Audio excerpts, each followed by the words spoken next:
The November, you all set? Yeah. Going to call November 14th meeting to order, and we'll start with the Pledge of Allegiance. I pledge allegiance to the flag of the United States of America and to the republic for which it stands, one nation, under God, indivisible, with liberty and justice for all. There he is. There he is. Steve, man.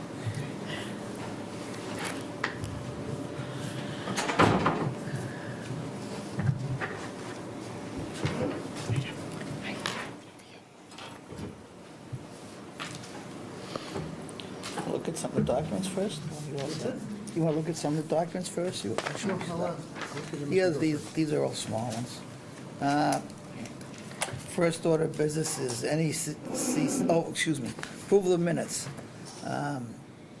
Deb's read them and reviewed them, and she says they're fine, Deb? Okay, motion to accept the minutes for October 24th. So moved. Second. All those in favor say aye. Aye. Opposed, and that's unanimous. And then there's a reminder for open space conference. Yep, there's a flyer. There's two of them on the table. I handed them out to everybody at some point, but if you're interested in attending, I'm probably going to attend. Sounds like Deb might attend, so just let me know and I'll sign you up, including lunch. RDA for Style Street, request to continue to 11/28. So moved. Second. All those in favor say aye. Aye. Opposed? And that's unanimous. And next one is 730 Mass Ave. Excuse me? That's not continuing. No, that's the next order of We have a business. small project. No, we have a small project first. Oh, we do, I'm sorry, I didn't see that. NECC 224, 12 Autran Road. Ave. Hi, I'm just here for 12 Autran. Oh, if you just want to come.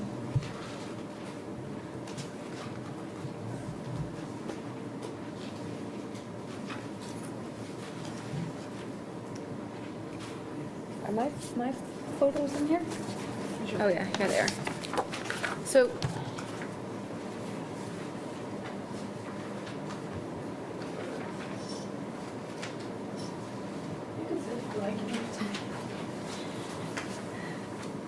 this was a building code issue. A landing exists at the site, is legally there. As everyone knows, we have that lovely swale that runs along behind Autran Ave. And this is within the 100-foot buffer zone to that, but more than 50 feet away. When a larger landing was constructed, the building inspector was called. The landing is going to go back to its original size, which I don't really think has much to do with the commission being up in the air, but the footings are inadequate, so this is to replace the footings in kind with proper footings, sonotubes, and proper construction. So I don't know if you have anything to add. That's pretty much it, just put it back in the rubber.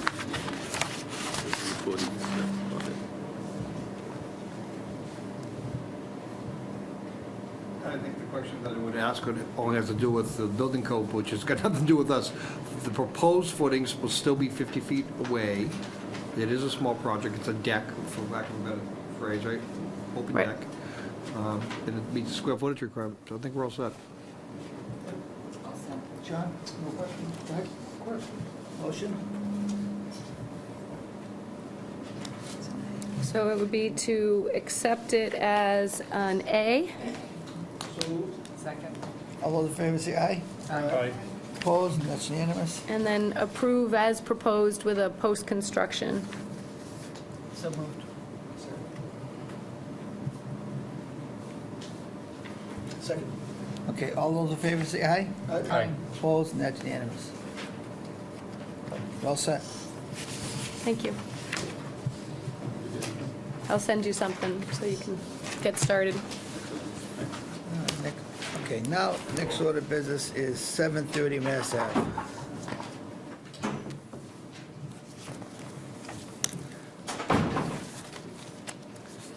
So at the last meeting, there was the approval for the gas main or gas line to be installed to the house.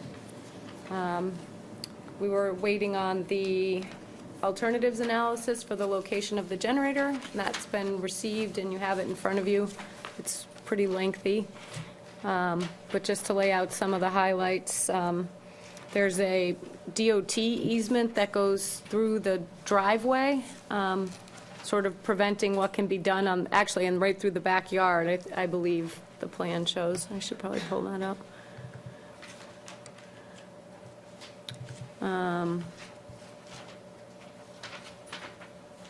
There's the easement, the Mass DOT drainage easement.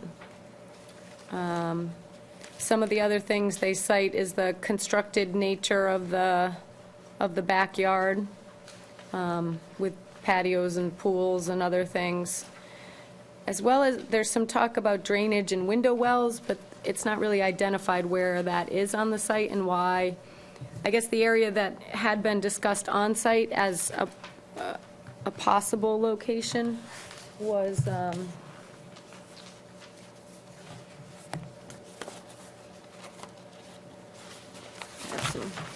was around the back right side of the house. It would also still be in the buffer zone, but farther from the wetland.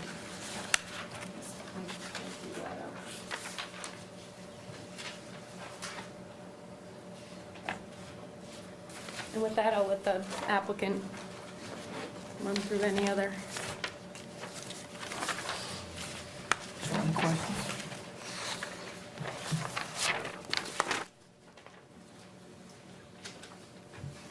I'm just finding it difficult to wrap my mind around whether these are all the alternatives or the alternatives that are being presented to us, not only those.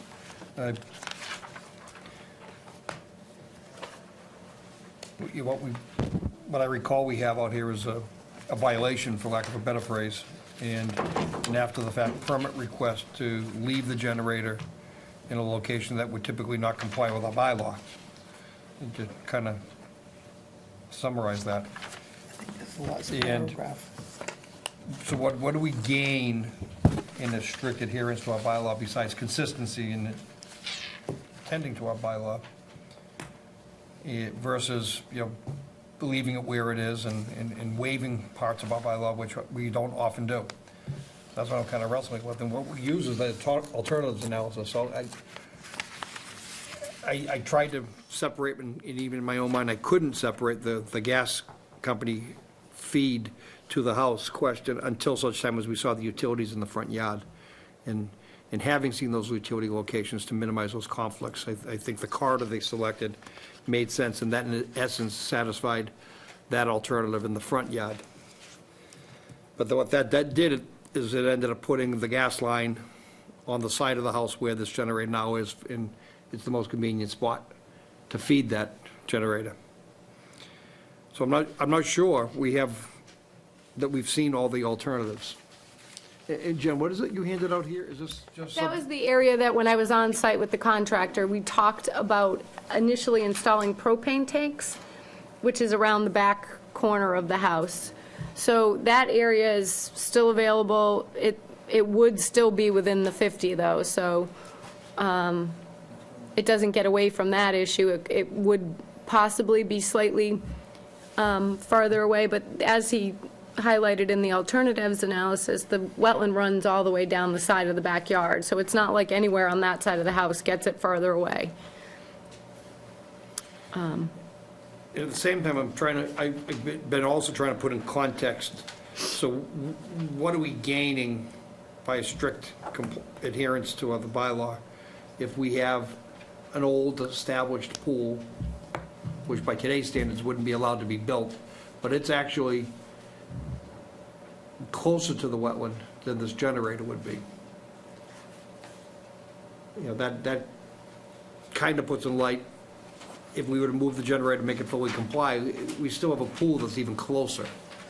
So, am I correct in saying that? Yeah, one of the issues that was brought up in the beginning of this is there has been work done both in the pool area and other locations on the site in the recent past. So we didn't choose to deal with those issues, so I wouldn't bring the pool into it at this point unless you want to start talking about other things. So, those are the things that have been twisting around in my mind for the long time that this has been before us. And I'm curious to see what my colleagues say before I discuss any more. So I'm all set. My only question was, it took a long time for the engineer to come up with the alternatives analysis, and I don't know why. He was very hesitant. But to me, it satisfies my thing. I just didn't like, Mike, I didn't like them putting the cart before the horse, like trying to get the gas before the generator. And generator was installed before, it was even before us, you know? It's not like we're trying to be punitive, it's just that how the chain of command is wrong. The first thing is to go to get a permit, to see the administrator. You agree on a location, and that's how it goes. Drawing a line in the sand doesn't help anybody. And then all of a sudden, the gas company, the propane went out the window, and we went to the gas company, and the gas company said, well, we're gonna put the line over here. And it looks like the line was put in there to supply the generator. So that kind of got everybody's cackle up. The alternative, I think the alternatives analysis is pretty thorough. In fairness, the propane didn't go away because it didn't supply the amount of time to the generator, correct? I saw that. You And want. also the fact that they would be two large propane tanks at the Well, bottom that's of my not- bedroom window. I agree with the, because I have a propane generator, so I know that they do stock up. And you have a huge generator, Yes, yeah, 25. yeah. So, Big house. it's only good for so many times, and you're using this for a medical issue. A disabled brother and elderly parents, and, which doesn't justify what Mr. Lynch said, just letting this happen. But I don't have a problem with the way it is right now. Okay, just a comment, this is an in-depth and thorough alternatives analysis, but usually we consider more than one. So there would be at least 2 or 3 other alternatives. So, moving forward, when you have to come before us again, we would appreciate you limiting it to at least, 2 to 3. Absolutely. That's it. Yes. Okay. John? How long ago was this last in front of us, Jen? Because I remember at the last meeting I was at, this, It's been And I know I delayed missed for 2 a couple meetings. months now, I'd say Yeah. at least since the summer. Yeah, I'm having a hard time with the contractor, actually. I think he's out of the country Out of the right now, country at which the is why moment. I'm here, but yeah, no, I wasn't asking any, because I was wondering what was going on your end. I just wanted to make sure that I didn't miss No, you haven't any of missed this anything. since it last occurred. No. Okay. it was The only thing that was 14. missed was there was some desire to wait for the gas company to move. That's why we Correct. granted Yep. such a long continuance. Yeah. It's literally been 3 months. I think August was the last time it's Right. actually been heard. Okay. So to refresh my memory on this a little bit, the generator and pad were put in place before this came in front of us, Right, correct? so we got a notification through the gas permitting process, or the electrical permitting process, that siting of a generator needed to be approved, which is generally how it works. But we went out there, and it was already there. Yep. And so since there was a desire to keep it in the 50-foot no-build zone, it couldn't get its sort of, if structures like this, those sort of accessory, like an air conditioning unit or a generator, needs to be placed on a property, we get dozens of them a week. So we generally, if they're more than 50 feet away and they're in a already developed portion of the site, we sign off on the location. If they're in the 50, they need to come before you, because obviously that would be structural. Right. So we've done some small project permits when they've been before, when it's possible that they could get approval, but this obviously was already in place, so it's not eligible for that type of thing.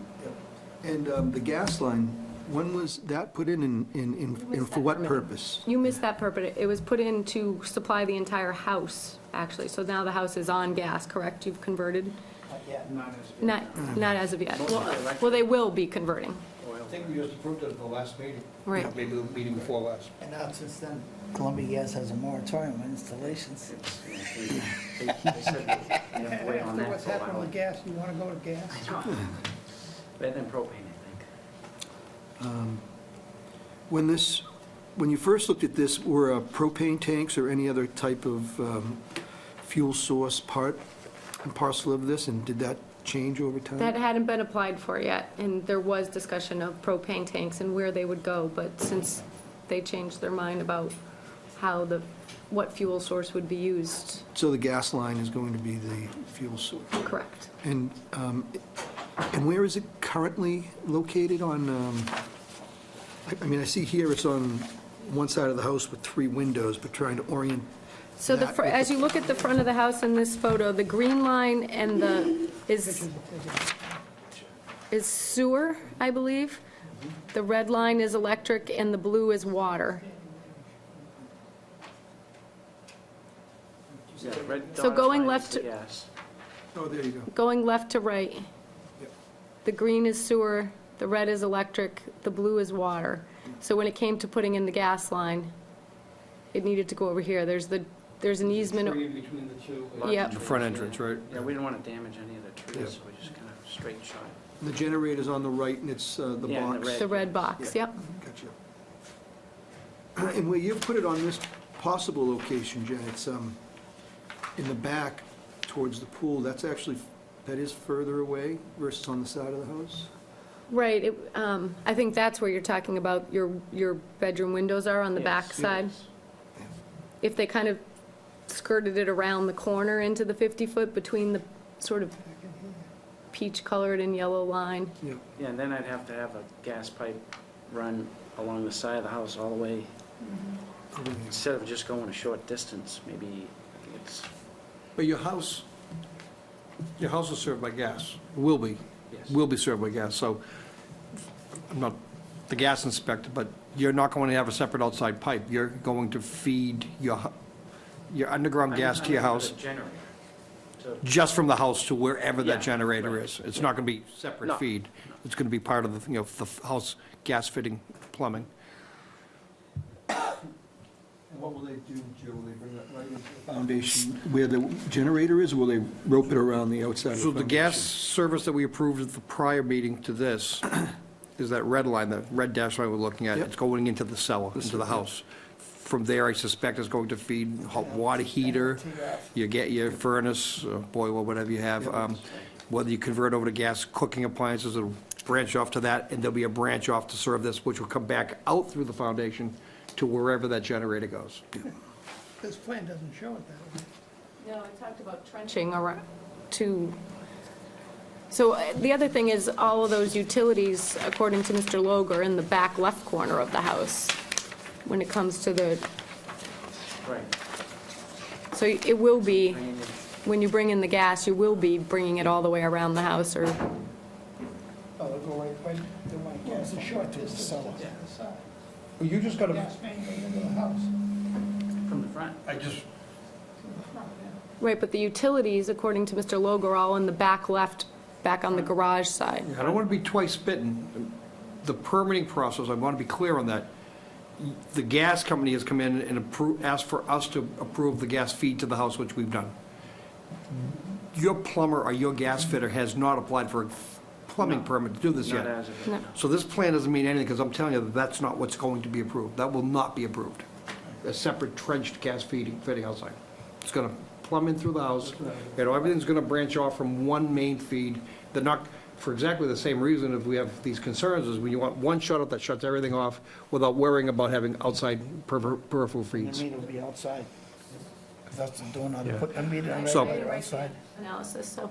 So what I'm saying is this trenching that's shown here is one man's opinion of what they might want to do, but they haven't gotten that permit yet, which is one of the requirements is on larger NOIs, why we require that all permits be obtained, because it's not what they're likely to be building out there. But the question is the generator location, that's the question. Well, if the gas piping is going to go into the house and it gets distributed throughout the house and inside, then the location of the generator could be around the back. If the kitchen's to the back and you've got kitchen appliances to the back, or if you ever intend to feed an outside barbecue, I mean, sure, there's going to be other piping out there later on. And Jen, what's the distance to the wetland now? It's like 28 feet or something like that. Yep. 28, 29 feet, somewhere in that neighborhood. And in the alternative location that you've identified, what's the distance? 50, wouldn't No, it would be in the, somewhere between 30 and 40, I would guess. It's not that much farther if you look at, you know, where the 50-foot runs through the house.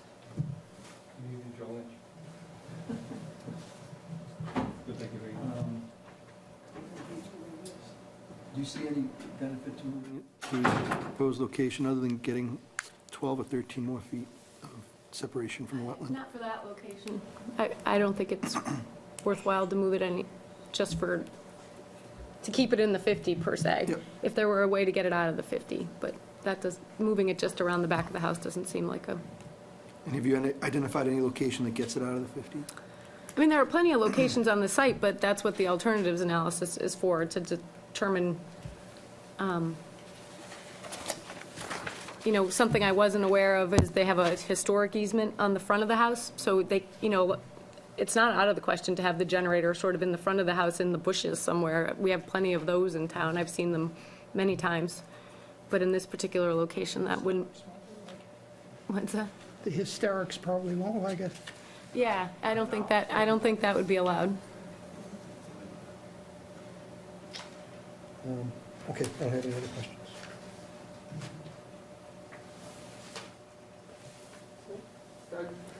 No, I'm all set. We need a motion for the RDA.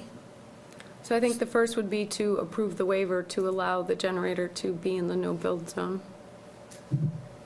Just wait for Joe, or? Probably.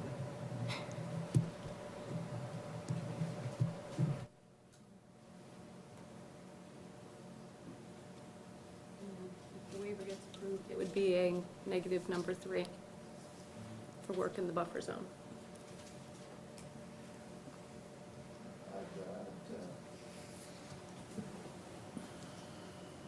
Suggest that we waive the, or we approve the waiver. Is there anybody I'd that like to wants to suspend second this one until Joe gets back. He had some opinions on it. He was it? Okay, that's fine. educated on the issue. All right.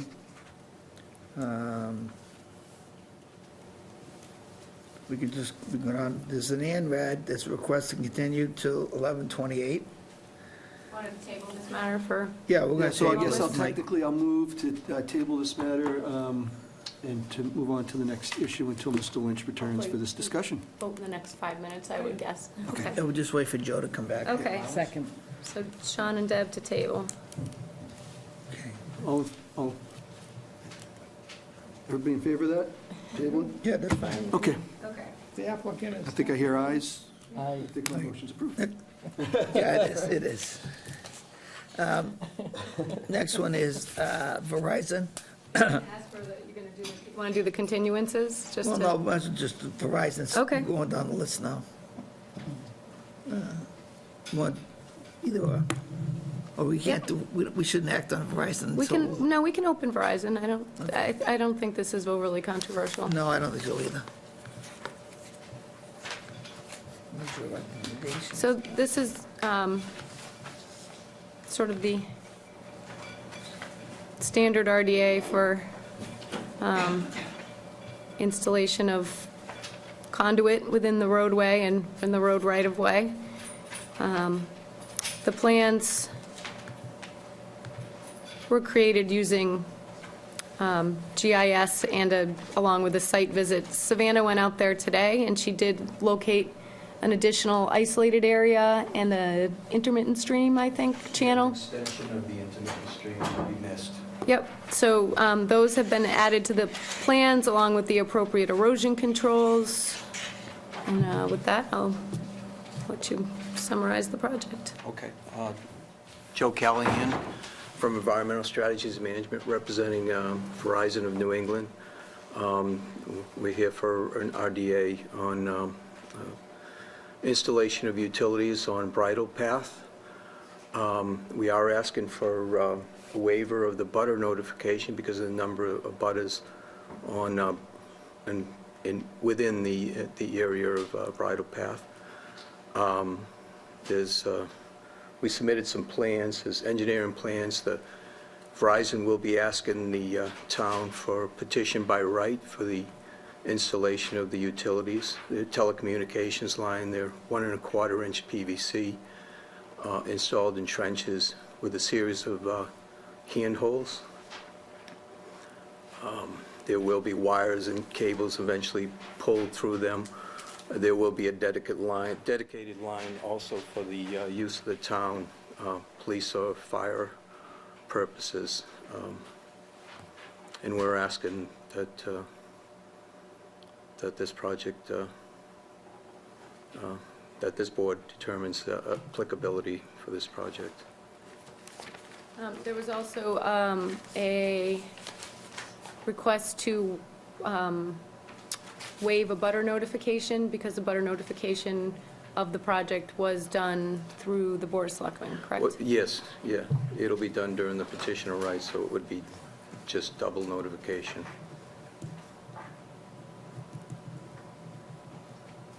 I think there's somewhat 53 butters. And it is a local bylaw regulation, so it is waivable if you choose. Did you get the revised plan? Yeah, in fact, Okay. what I had up there was the revised figures initially, Okay. right with the isolated area here at the end.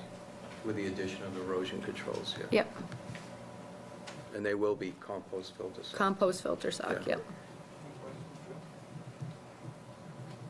Single conduit with multiple wires in, or is it just Verizon infrastructure? There's several conduits. I think that you have plans in front of you, yeah. So as part of this project is to replace an entire bank of conduits? Or is it just the 1¼ inch conduit for Verizon use? Thought I heard you say there was a reserve line for fire and police services. Is that in a separate conduit, you I know? don't have that in front of me. The engineering plans? Yeah. There is typically a reserve for, and although I'm not sure if that means cables in one or not, I think there are.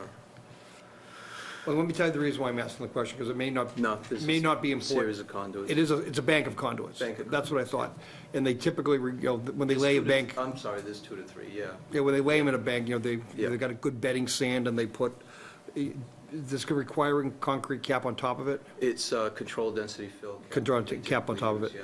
So what happens, and we only have a couple of areas where it does cross, the whole area is very high groundwater, and my concern is this, is that when we get in low-lying areas where the groundwater is very shallow, these conduit banks tend to act as conduits, if you will, and flow the water through your fill, where it breaks out and causes hazards in other areas. And it also, redirects groundwater patterns. So are you proposing trench dams every length of the roadway, in this? We are not in this plan. And are there hills where, or the roadway pretty flat? The road slopes from the intersection pretty, all the way down to the cul-de-sac. This is an RDA coming in. So we can put a few conditions in, right? Yep. Okay. The reason why I ask that is, I think one of the conditions I would add is in the areas where groundwater is within the sand substrate, the sand bedding, that a trench dam be installed on the downgrading side of where that groundwater is shallowest to act as a trench dam to prevent that water from moving through. Would you accept like a controlled, or think about a Trench dam controlled is just, density? basically it's just clay. Fill. Well, trench dam is just Yeah, clay, you know yeah. that. I yeah. mean, they're using CDF anyway, so they could put like, They could use it in there so long as it's thick enough to not pass the water, yeah. sure. Yeah. What's out there now, Directberry cable? Yes. I'm all set. Deb? Sean? Deb, Jen, you had mentioned that about a notification was, they're looking for a waiver because what happened with the Board of Selectmen to put them on So notice of to this? do their, technically, it's always labeled poll petition, but their petition with the town to install the service will require a butter notification of every person out there. So rather than do that twice to everyone, they, I just want to make sure, so the abutters to this project will get notifications of the work that's Of the going work. on, and what, the timing of it? I don't know what will be discussed at the, I don't know, yeah, I'm sure timing would be discussed with the Board of Selectmen when you intend to do the work and that sort of thing. So how will they get notice? Certified mail? Yeah, for the petition, you probably have to do certified return receipt, I would guess, yeah. Okay. So green, we It would we be don't. letter, yeah, Yep. notification. So this isn't just some public notification, this is specific notification to all the addressees? There is, I think I left with the package. When I submitted it, a copy of the petition, the plan petition, and that had all the names and addresses of all the abutters. Yes, you did. Yeah. No questions.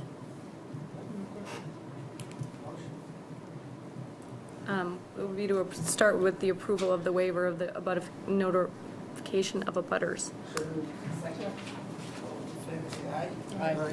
Opposed, that's unanimous. And then this would be a negative number 3 for work in the buffer zone. The compost filter stock has already been proposed, so it would be for pre and post construction and the, what do we call them? Trench dams as Joe required. That means the language will be worked out as well. Yeah, As Joe areas in required. groundwater, areas in groundwater will require installation of trench dam on down gradient side. There's mention of CDF thick enough not to pass water, I don't know. But otherwise, what would the material, you'll work, We'll work on the language with okay. it, sure. As long as it can be excavatable, but I'm sure that there's, you can make it that way, there's, Okay. Anyone gonna make that motion? Oh, Deb did. Motion and all those in favor say aye. Aye. Opposed, that's unanimous. Thank you. Okay. So, Now 730 Mass Ave.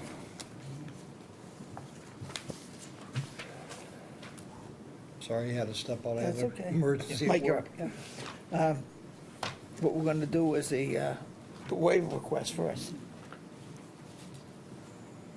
Unless you have more input. No, almost ready. We need a motion for a waiver request to keep the generator in the 25. Second. All those in favor say aye. Aye. Opposed?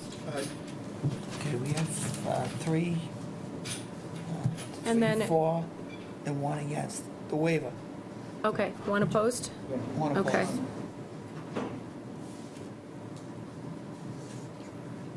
Okay, and then it would be for basically after-the-fact permitting of the generator in the no disturbance zone, and probably just a post-construction inspection whenever they finish what they're doing, but we already have those conditions on for the gas line too, so. I just have another question. Joe hinted on it, the gas line's going through the cellar. We don't know We that. don't know that. We don't know We that. don't, we also don't know. The gas line that has been approved has only been approved from the street to the house, so. Right. Right, put the meter in regulator. But if the record drawing shows this trenched pipe on the outside, we're actually approving that. The whether it record happens or not. drawing, the description in the alternatives analysis says it would be fed along the house, not actually trenched, was how, For the generator. for the generator. That it would be fed along the house, so no ground disturbance for the generator. They specifically say that in the alternatives analysis. And the valve that shuts everything off would be before this pipeline, so it would be shut off We can condition this anyways, right? with One of our conditions. everything else. I would condition that it has to be fed from inside the house. Yes, we need to do that. I think that there's Just no no, additional trenching. no additional trenching. If it's fed outside with hangers, I guess that's okay. As long as it's not trenched. Okay, so negative, Associated with that Mike, thought, what I but, would okay. suggest Because once they put the feed into the house, then they can tee off to go feed the generator, instead of having another pipe Yeah, along the outside of your house, which wouldn't look very nice, especially if it has to be elevated. it's not a long distance, but I know it's a little bit of a, Yeah, you're better off having the house, it's out of the weather, right, it's out of the weather, you have nothing to worry about. yeah. Okay. All right, so we got that straightened out. Well, you have a condition anyways. I got it, yep. All No right. additional So I'll need a motion So to accept, a negative number 3 with a post-construction inspection with a condition for no additional trenching. So moved. Second. all those in favor say aye. Aye. Opposed, and that's unanimous. All set. Thank you. Okay, thank you. There's 2 ANRADs, and they're both continued. No, only the first one's continued. Okay. 242-1741, ANRAD request to continue to 11/28. So moved. Second. All those in favor say aye. Aye. Opposed, and that's unanimous. And the next one is 242, no DP number, for 0 Great Pond Road.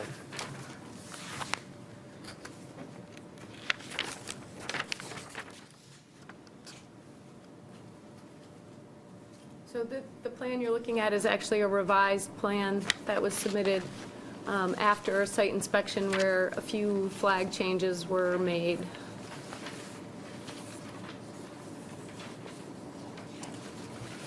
Thank you. I know this one. 'Cause I had never heard of Short Street before.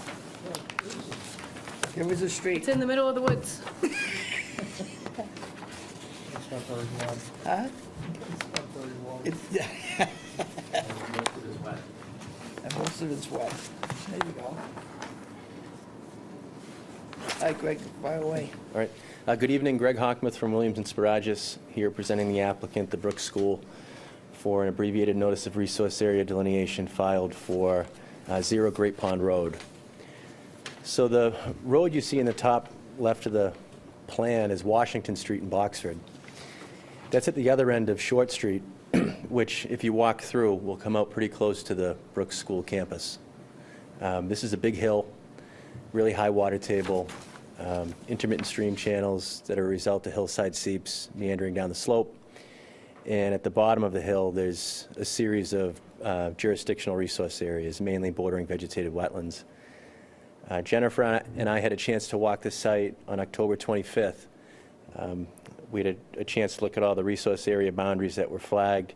We did make some adjustments. Those adjustments are reflected on this revised plan. We still don't have a file number from DEP, so we don't expect the commission to close tonight. We've been calling them, and they're backlogged, so we hope to have it prior to the next hearing, but we don't have it yet. We did have to file an ANRAD with Boxford also, because there are jurisdictional resource areas in Boxford. We walked that site with the commission last week and their agent the prior week, and no changes are made to the 4 flags that are in Boxford. Most of them are in North Andover. And I'm going there tomorrow night to hopefully get it closed in Boxford. But I'd be happy to talk to you about what we found out here. It's only a portion of the 31.3 acres. I want to make that clear. There's a lot of other land that's not shown in this plan. We're not asking the commission to consider any of that with this filing. Joe? That's a great distinction. You pointed out there that if we were to take an affirmative action and approve the line under an ANRAD, it's only these specific series. There may be, and quite likely are, other wetland areas on the site that you're not asking us to find for now. Maybe in the future, maybe there aren't any, but we're not talking about any other part of the site other than what these series show. Other than what's shown on this plan. Right. Yep. I guess the land mass on this plan. Because we did walk that hillside where there are no wetlands shown, but we didn't walk all the way to the top of the hill in areas that are not shown on this plan. Got it. I'm all set. I'm just looking at what I see, and I know I can't ask what they're planning on doing, but I'm looking at access to this land, and I don't see any place that you're gonna get in. So I am at liberty to say they are contemplating potential development on the property, 1 or 2 houses. Access would be through Boxford, which is why we filed in Boxford. As of right now, there's no intent to upgrade Short Street to provide adequate frontage. There'd be a lot of wetland alteration as a result of that activity. Yeah, that's what I meant. I'm looking at the plan, and I'm like, ugh. This plan almost reminds me of that septic system you built down in the valley. Oh, this is steeper than that. I know, but I mean, it's just, I'm looking, it's surrounded by wetlands. It is. I was And told this used to be a houses. ski hill. Huh? I was told this used to be a ski hill. Really? I don't know how true that is. Okay, all the prep schools had them. Has ski jumps at least, if not ski areas. They're Nordic jumping slopes. I noticed it has Short Street, and it says discontinued by county. What does that mean? Not sure. Okay. Mr. Engineer, at the end of the table, you, I didn't even know where Short Street was, so now it's discontinued. Okay.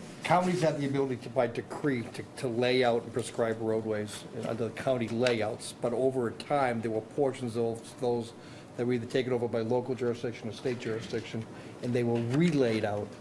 Areas, got wider areas that were no longer needed were simply discontinued. And that's what this is. Okay, because I'm looking at the Short Street Public with varies, and it's on, I know it's unapproved, bless you. I'm all set, yep. No questions. So, Sean? out of 31.3 acres, how much of it do we see on this diagram? That's a good question. I don't have that number. Yeah. Is it most of it, though? I mean, It's probably a third. yeah. Oh, so there's still 2/3 of Yep.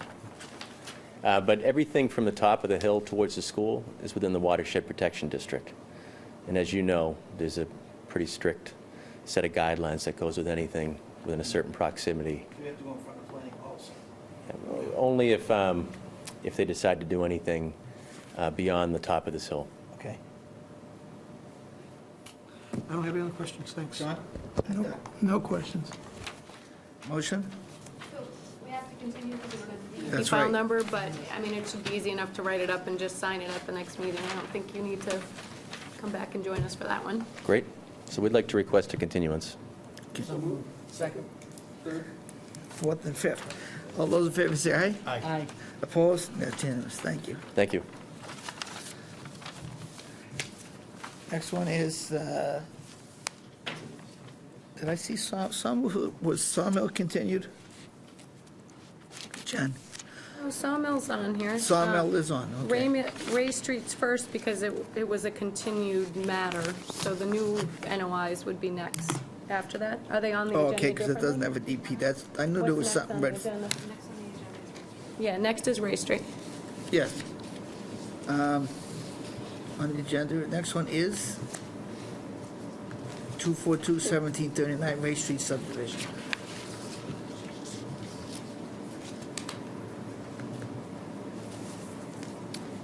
So it's been quite some time since you've heard this, mostly because the other discussions were with planning, the layout was changed all sorts of things. But as of the last meeting, actually on the day of the last meeting, I believe we received a lot of the things that we had been waiting for the conservation side of things, mainly the riverfront analysis, but also some other upgrades that were being made on the planning side, including drainage review, some discussions about the floodplain in the area. But I think all of that material has been submitted for this meeting and reviewed, and should probably let the applicants present it. Good evening, Phil Christensen for the applicant, Bob Messina, and Greg Hockmuth is here. He worked on the riverfront area stuff. When we first came in here, if you remember, we were talking about a road, and we had openings in the curbs to allow the water to shed off the street and down in this direction. And it was particularly from this board, not from the planning board, as a comment, they didn't really like that. So we replaced that with catch basins and curbing on that side of the street. So the roadway here is, and this is approved by planning board last night, but the roadway is super elevated from this side to this side.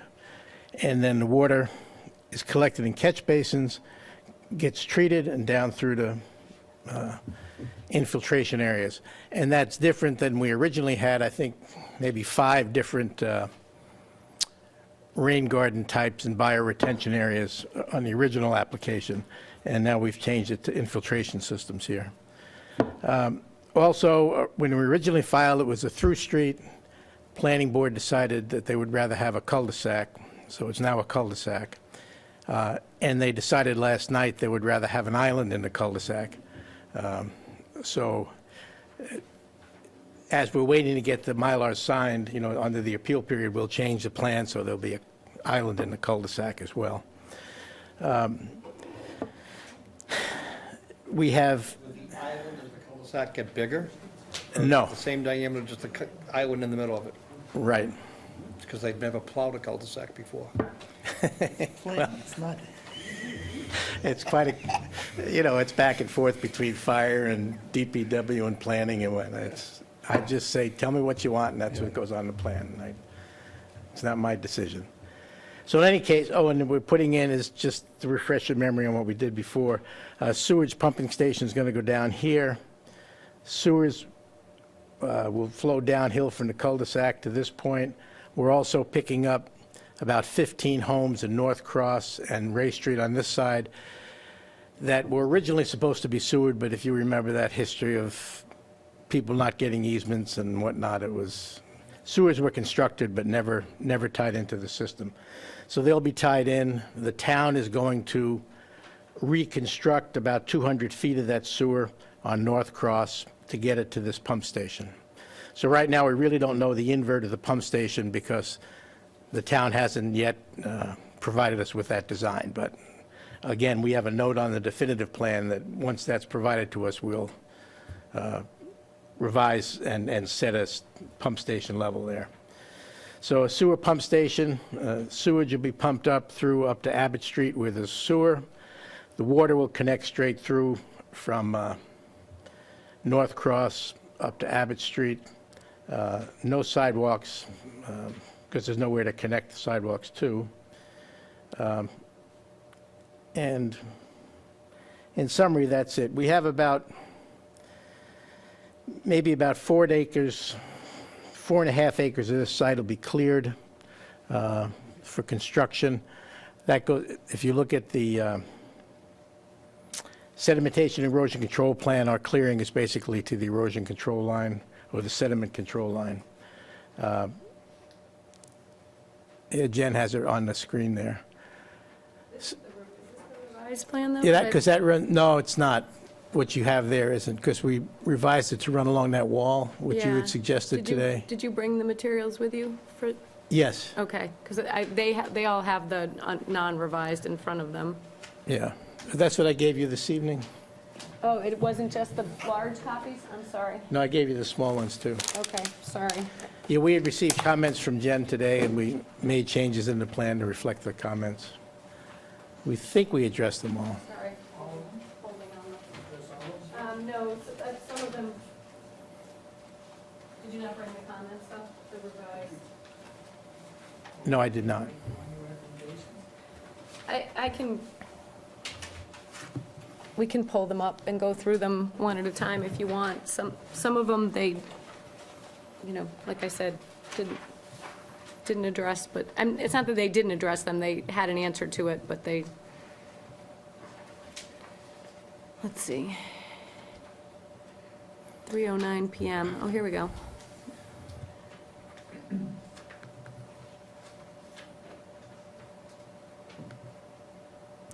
Yeah, I think the first one is kind of an important issue, and Greg might even be able to add to the discussion, but we're filing this for the roadway and the drainage work, not for the individual houses.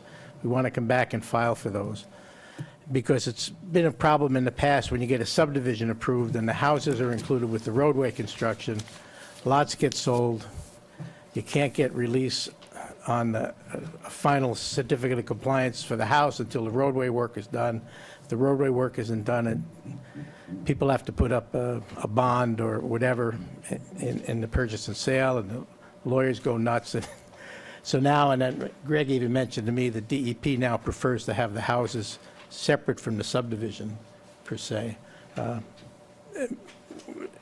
it, The only thing that, I disagree with it, I mean, I understand completely what you're talking about. The only thing that would affect our consideration would be, you know, a holistic hydraulic analysis of what the total impact of impervious area is. which we did. We did it as if... Conservatively, you picked a footprint from driveways and houses. Yes, so the whole analysis assumes this will be developed, but we're not filing for a permit to build that house through this board. Now, So we're what going we to come need to back do- for all of those that require it. So somewhere in that analysis, we must know on a per lot basis, X number of square feet of impervious area was. And forest cleared, lawn, driveway, So when all of each that. individual permit application comes in for individual houses, we just simply need to make sure it stays at or below that threshold. That's correct. Right, That's it's correct. important to note, too, that the alternatives analysis incorporated the lots in the analysis, because percentage of alteration is a big one when you're dealing with work proposed in the riverfront area.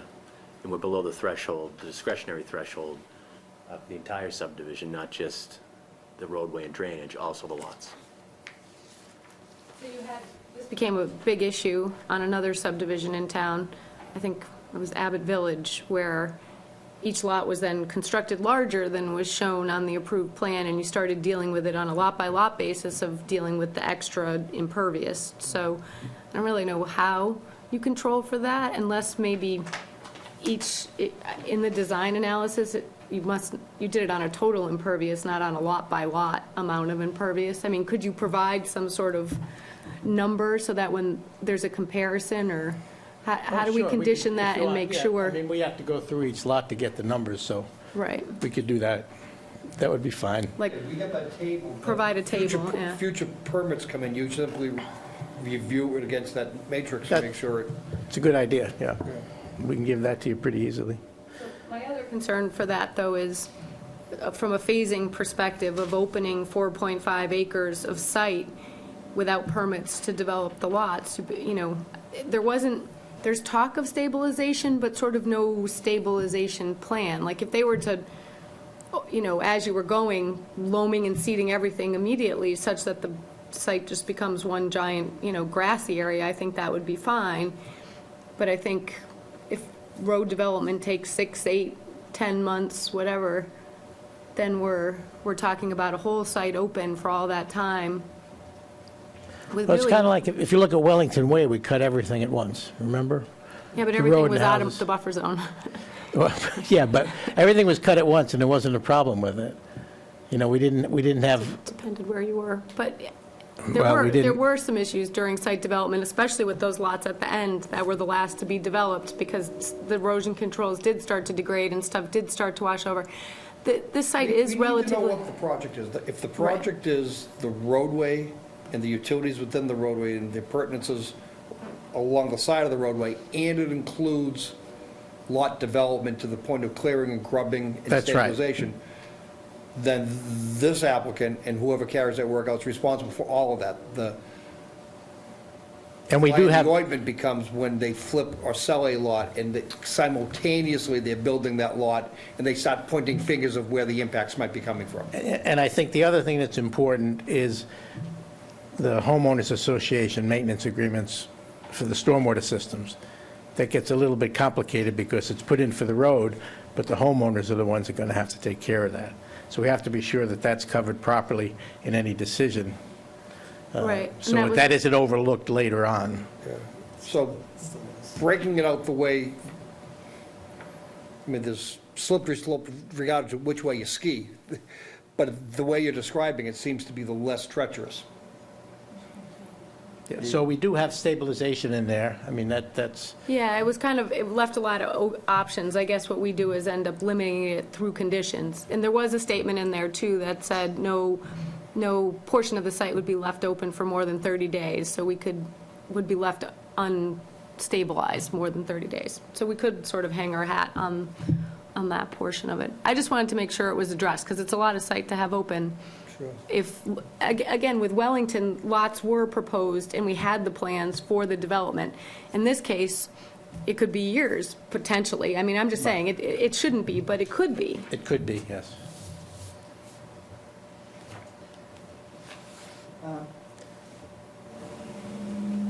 So just the rest of the comments there, if you wanted to go through those.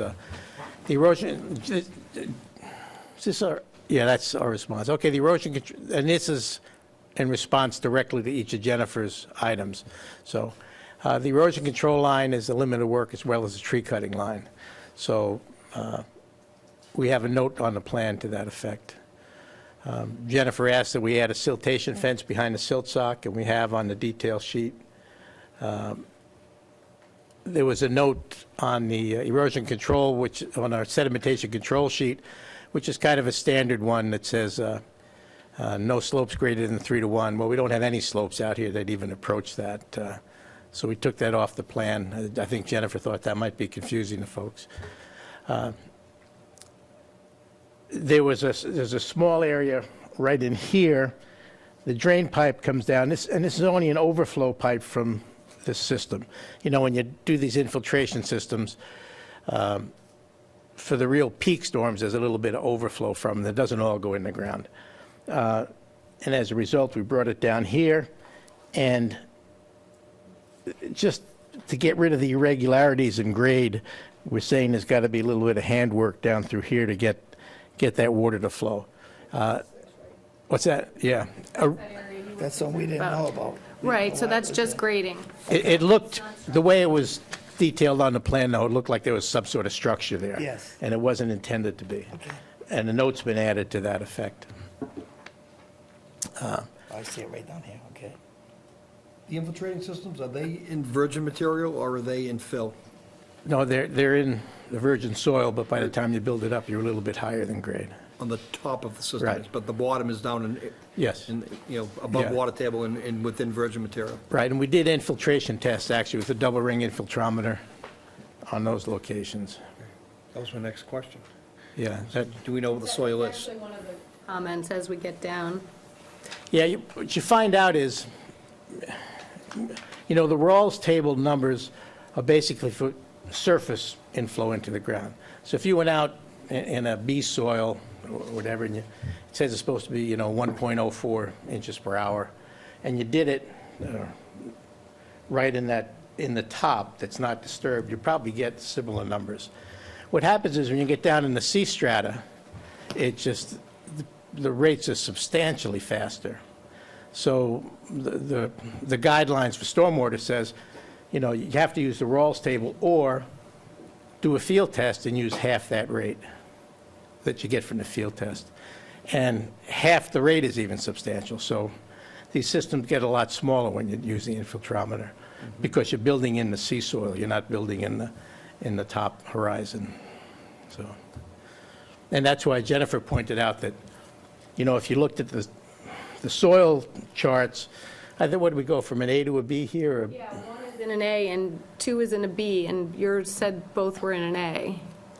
Well, I think it's A by the nature of the Of the testing, not the soils maps. Right, and the soils maps, they're very good considering what they had to work with and how much they had to do in a day back then. Well, it But did make it's- sense, too, in the fact that you got an infiltration rate of 40-something Yeah. inches up there, and then 20-something down there, so. Yeah.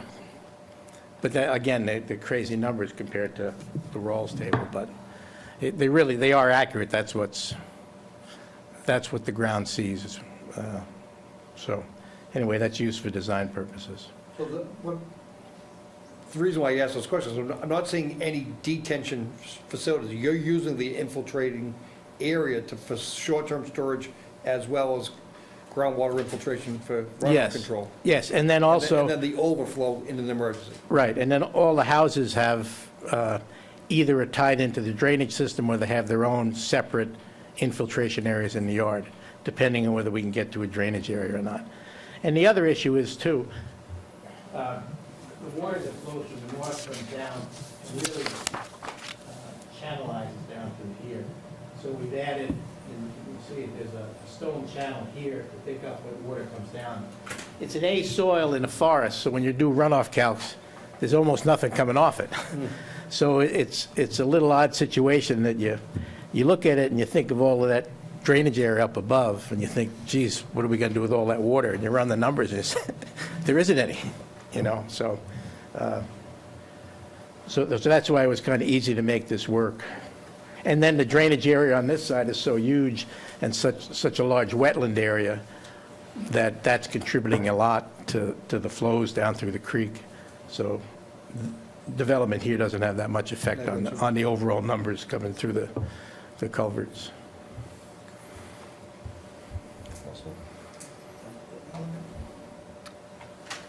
So I think we left off, The detention pond We is couldn't- one. yeah, the 3-to-1, there are no 3-to-1 slopes. There was the question about the tree line. You said you added another note to the plan set? Yeah, I added a note that said, basically, the sedimentation control line is the tree cut line, Okay. and it's the limit of work. The condition of approval is for some kind of monumentation of the riverfront line. So I had said, since this is a riverfront project, and a lot of the project is conditioned on a certain amount of clearing of the lots, that there should be permanent monumentation of the limit of clearing. And the last project I remember where this sort of happened was Rocky Brook, out where you monumented the riverfront line around the houses. You actually put it into a conservation restriction, but there's different things being offered here. So at least down the side of that Lot 7 and along the majority of the back property line, it follows the 25-foot no disturb, the limit of clearing does. So I think they're asking, I recommended that there be a stone wall, but they're recommending that we condition what we want for monumentation. So I'd be looking to you to see if that's something you're interested in having.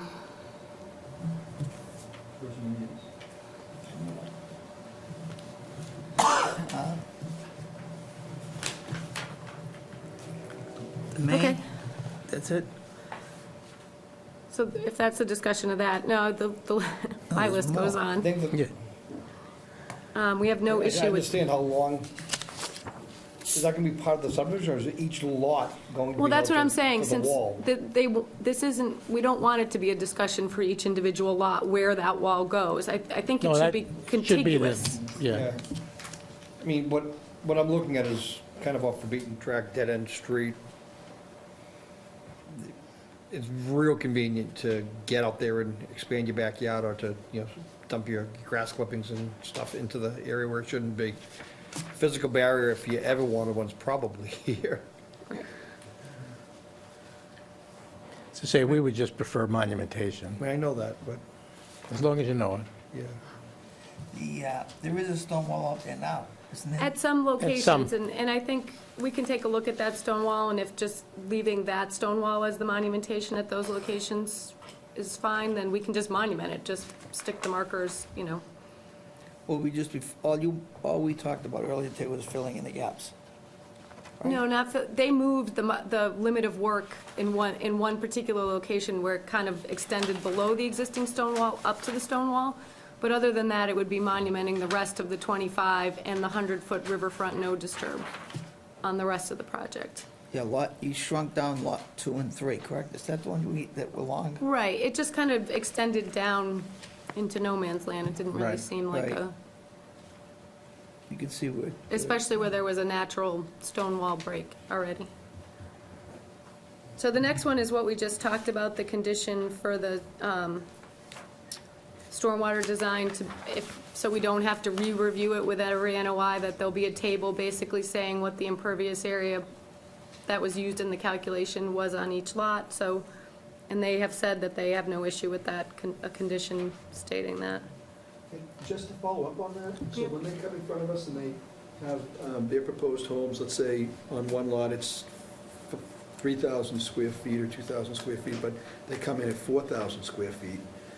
Do we tell them at that point in time they can't build that? Nope, they have to mitigate the additional runoff Yeah, right. on their own lot.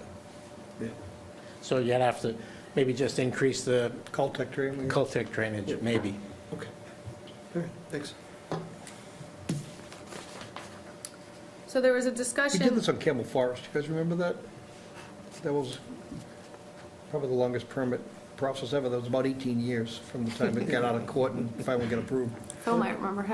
You don't remember that? But we did. I feel like a couple times we've dealt with, what was proposed versus the impervious surface that's actually going to be built on that specific subdivided lot. And I think we've seen it on a couple different projects, whether it's decks added or whatever is. And the reason why I pointed out that particular project is back in the day when this all started, and I'm not kidding, at this point, it's close to 30 years ago, the demographic was just for smaller houses, nothing like what they're building now.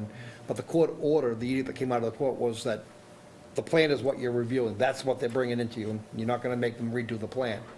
So we sat and we reviewed and did it, but because of that, we knew the demographic was different. They weren't building 2,500 square foot houses, they were building 4,000 square foot houses. So that we did require, on a lot-by-lot basis, look at require as-bills. And then at the end, do a net hydraulic impact calculation as part of their as-bill. I'm not saying that that's necessary, this table that we're talking about does that. So one of the things that came up on a site walk was the use of the detention basin that was designed for North Cross. It's quite large. It appears to have excess capacity, and they do plan to discharge to it. Even though that was my suggestion, we didn't sort of look into that further, and then I think DEP initially asked the question if that basin was being maintained, and it is not. It is fully treed in, looks like the forest. I mean, it actually almost looks like a wetland when you're out there. So if they are going to maintain that basin, or if they are going to use that basin and it needs to be maintained, we just looked into the fact that the town has not accepted North Cross and South Cross, so that basin is not, we couldn't just go out and maintain it by, let's say, the town's, ability to maintain within a drainage easement. We don't own it. So cleaning out that basin for maintenance purposes. So I'm hearing all kinds of words, but I'm not hearing any, who has the right to do anything out there. So that's what right, and that's how they've addressed that.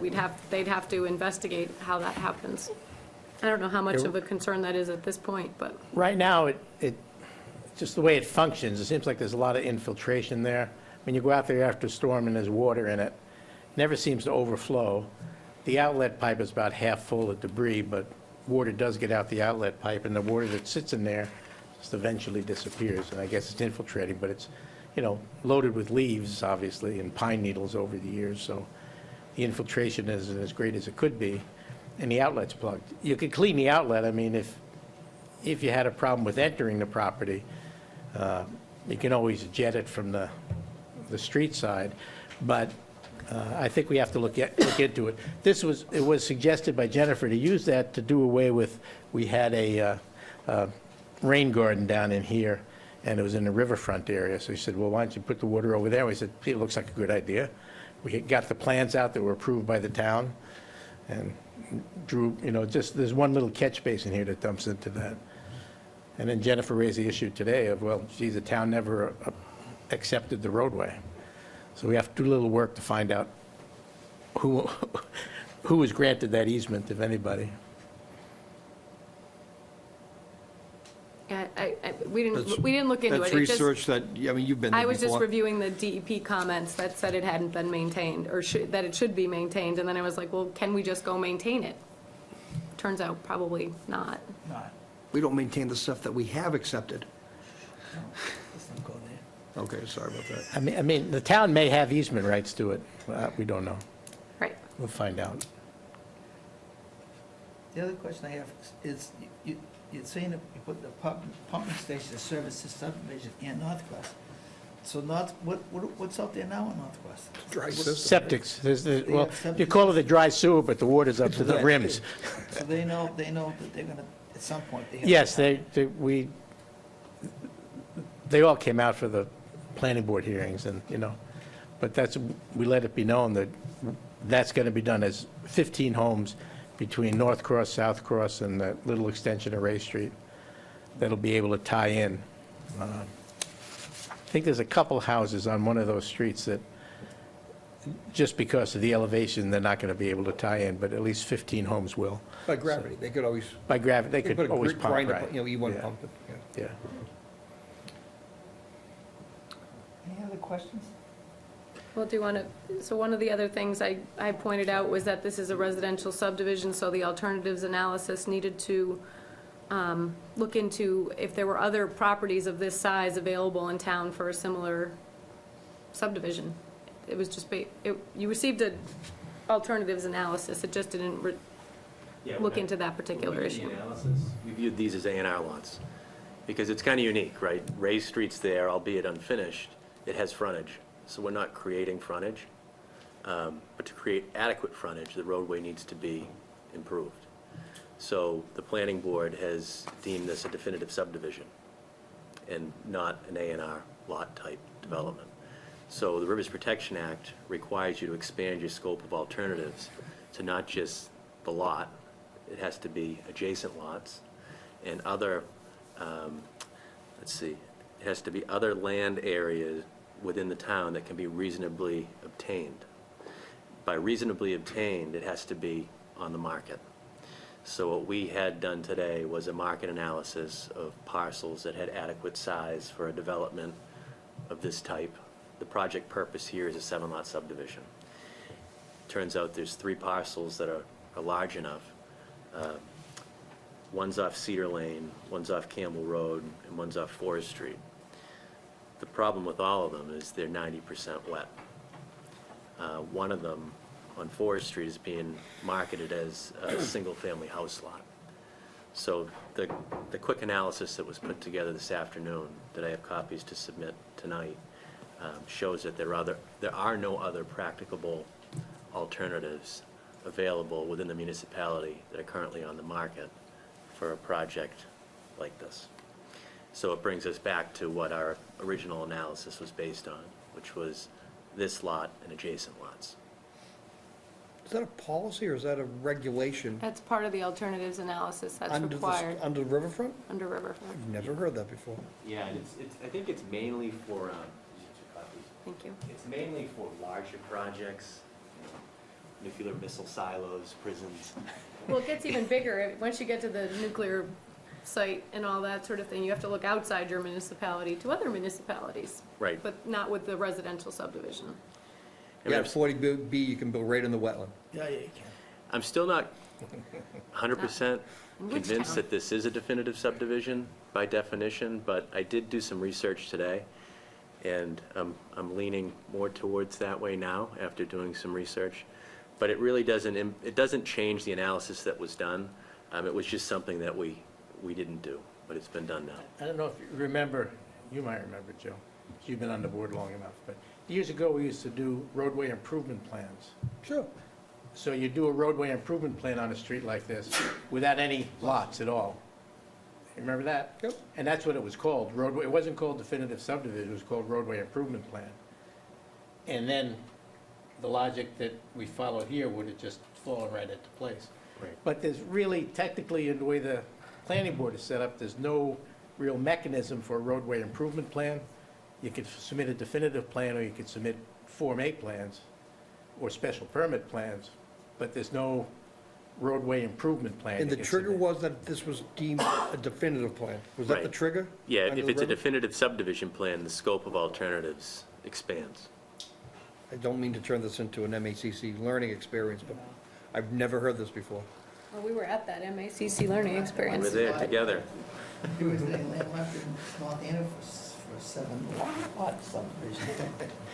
Not many spots left. Yeah, well, I am familiar with all 3 parcels that, I've gotten lots of phone calls, and they are all, as Greg said, wet. So under the regulation, they have met the burden. The burden of the alternatives. Alternatives analysis. Right. And is that the only requirement? No, Greg did a whole thorough analysis, which is in your packets, but that was just the one thing in reading the alternatives analysis and going through the list of things that was required.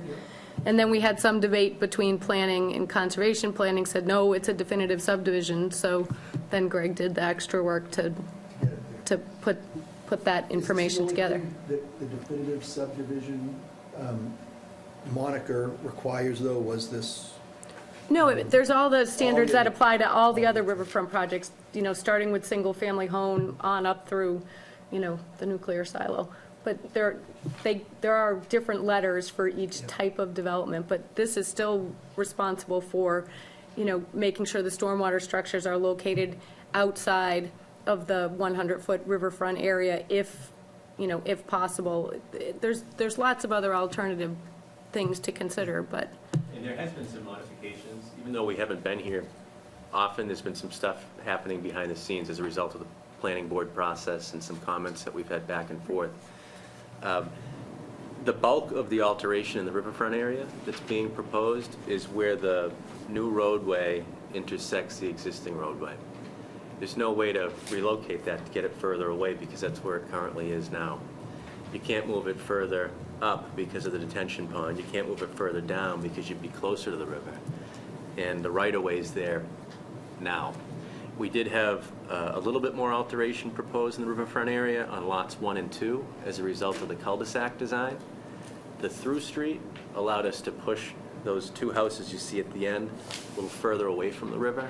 But now that the cul-de-sac's there, we had to push them a little bit further back. So there is some minor alteration in the riverfront area behind those 2 parcels, but there's still at least 165 linear feet of vegetated buffer between that limit of work and the mean high water of that river. So it's minor behind those 2 lots. The bulk of it, it's 8.6% of the riverfront area on the parcels for the whole project. The bulk of it's done where the roadway connects. Some of it's redevelopment because it's within existing paved areas or areas that are absent of topsoil, but I think it's only 0.8% of the 8.6. So I think the final one that concerned me was and Phil addressed it, was the CDC, context CDC unit. Right. That they took the full 80% credit that the manufacturer says they get for TSS removal. And I know from my many fond years of working with Lisa that you never use the manufacturer's number. You look to other sources for that. So generally other states, including Washington, Virginia, and New Jersey, said you could take 50% credit for that. Yeah, just one thing about New Jersey, Jersey. and well, just with regard to the site itself, before I get off on a tangent, but before you infiltrate, you have to remove 44% of the solids. So if you got 25% from a catch basin and only 25% from the CDC unit that we're putting in, that'd give you enough removal. So we don't need the 80% that the manufacturer suggests. If we have 50%, like Jennifer says, New Jersey says we could use, then we'd still have enough removal, and you get 80% removal by an infiltration system.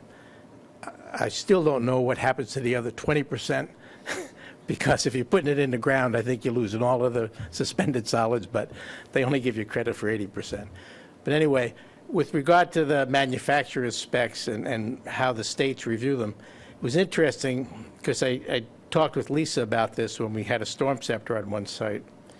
And you know, storm scepter used to recommend 80% removal. They say they got 80% removal. And New Jersey said only 50% removal. And then I looked at the data they had from New Jersey, and the New Jersey test showed 75% removal, but the regulators only put it at 50%. For this one, it was average of 65%. Yeah. That's, again, it's sort of like the mean sediment size, so you have variability on either side. So, but anyway, you know, it used to be Massachusetts actually put numbers on these things, and then they decided that was too much work. So now all they say is you got to do your own research, and it's up to the commission to decide what's valid. But even if we're down to 50% on those units, we have more than an adequate removal efficiency to meet the standards. And the revision to the O&M plan to clean them with a vac truck? Yeah, we had, that did say vac, it said vac truck or clamshell, but the vac truck was recommended, but we removed any reference to the clamshell. So it's all vac truck. These are storm scepters? CDC. Similar. CDS units or the, just general maintenance through here, the catch basins and I'm whatnot. familiar with them. I know Stomps Up is, you want a vac truck. Yeah. These So- probably would be better served by it. And But my it doesn't only- matter, you've taken reference to They've the clam taken it truck out. Yes. And then the, And the maintenance of those, the homeowners association No. anyway? Anything on the property would be homeowners as opposed to the roadway right. itself. So the one additional thing I asked for was that we get some kind of report document for the homeowners, break out what their maintenance is, because that's gonna be part of a homeowners association. So right now, the O&M is listed all together, which is fine, but I think the homeowners need that reporting document if we're gonna have them tracking their maintenance.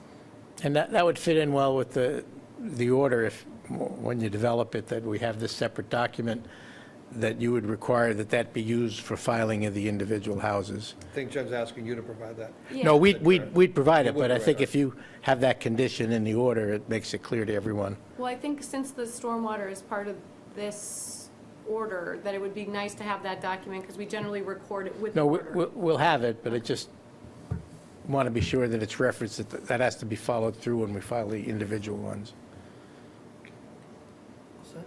So in review, that I've seen so far is about the stone wall, and it seems like it's been the consensus of the commission to have the stone wall put in.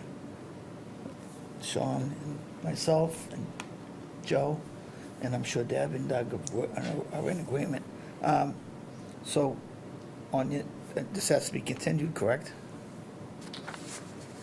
Well, I mean, we can continue it for any minor plan changes I think we've discussed. I can't remember if there's anything that needs to be updated at this point, but we could talk, I have to draft an order, so whether you close it tonight or close it at the next meeting when we issue the order, I'd say leaving it open just allows us to take any additional As information. long as you direct Jennifer to write the order this week, that'll be fine. And we're still on point as far as clearing the whole subdivision? Well, I think we'll specify or highlight their comments about not leaving soils open for more than 30 days, and there's means and methods that they reference in the operation and maintenance plan for the during construction period to make sure that we don't have any issues. So, If that's the way you want to see it. Outside of our water conditions that we're eventually going to issue, what does this do to the SWIP, the NIPD SWIP? They still have to Do you have provide one. overlapping jurisdictions? If you would disturb this whole area, it's under your SWIP, yet they come in and work within your areas? It does, right? I guess. I guess bottom line, the SWIPs, we do it and we file it, and then it disappears, right? So, This is going to require a monitor, and Yeah. it's going to be in the developer's best interest to button things up sooner than later so we can cease the monitoring or at least slow down the frequency.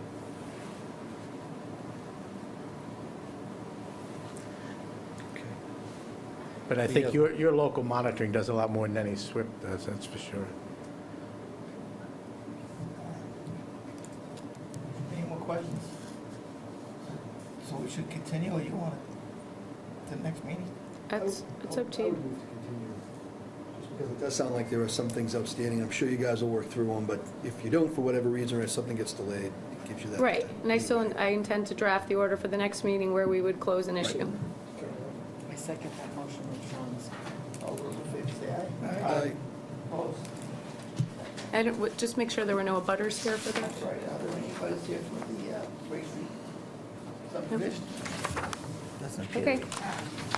Yep. Oh. Oh, I'm sorry. Did you have anything you? I didn't have anything to add, just if you're asking us to clarify and these letters and whether anything there, but yeah. So we must be doing something right then. Sorry. I said, we must be doing something right if you don't have any questions. Okay. This is No- painfully detailed. No comment. Thank you very much. Thank you.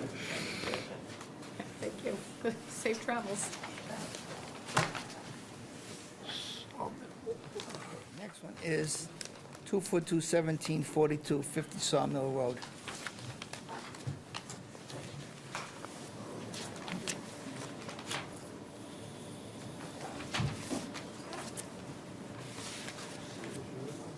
this one should be fairly simple compared to that one. No, we have your giant diagram for you. So this is a septic system replacement. You can see on the plan the existing tank, which will be abandoned and crushed and decommissioned according to spec. The area is within riverfront area as well as to Fishbrook, as well as there's bordering land subject to flooding, and there's also BVW. All that said, the system is outside of the 50-foot no-build zone and outside of the 100 feet to mean annual high water. It is within the 100-foot and has received a waiver from the Board of Health as required. Jack Sullivan was unable to be here tonight, so he did provide a list of comments that he had about the property. A couple of things that aren't shown on the plan that he will amend this plan. He just wanted to see if you had any additional comments, but there are 2 flag changes to be made, neither of which impact the distance, the closest distance to the septic system. There is no soil stockpile shown because there really isn't room for one, so they will be trucking materials off and on the site, and they're fine with the condition, or he's fine with the condition for that. Access will be around the left side of the house, not on the river side of the house.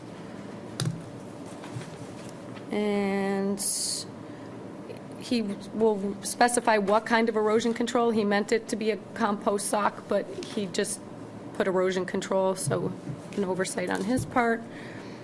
And the original leach field is not shown on the plan, but it's out front somewhere near that landscape area and is currently closer to the resources than would be proposed.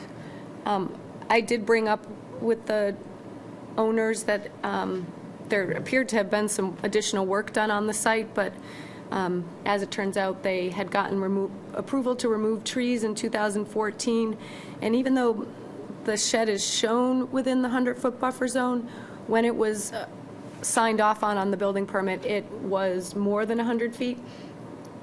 There is some rather conservative delineation done on this site, and there's beaver activity, heavy beaver activity, so all of those could have moved the line one way or another. But it did receive approval, so there's nothing on the site that's not approved. So, despite Jack's non-presence, I think that pretty much. I did ask Jack some questions about putting if they needed any kind of barrier around the system, but due to the grading, he said that's not required. And I don't think there were any other variances that were required. We're not taking any exception to the shed relative to the wetland. I was going to say something. But what looks to be the encroachment, we're not giving permission for it to encroach on the abutters property, if that's what this is showing.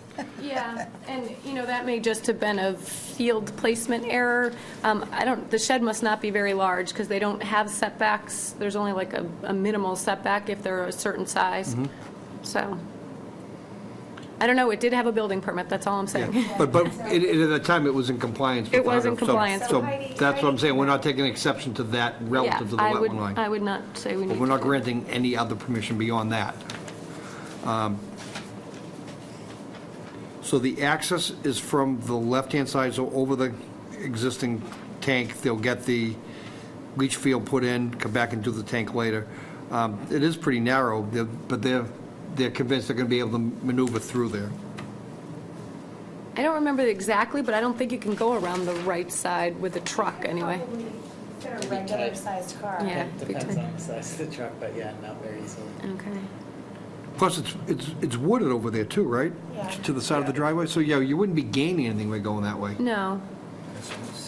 So, it looks, yeah, I have nothing else. Sewer lines, Oh, sewer lines, yeah. shed. Yeah, that's coming. I don't think that's If coming. that's in the near future, we'll just not do a septic. If only.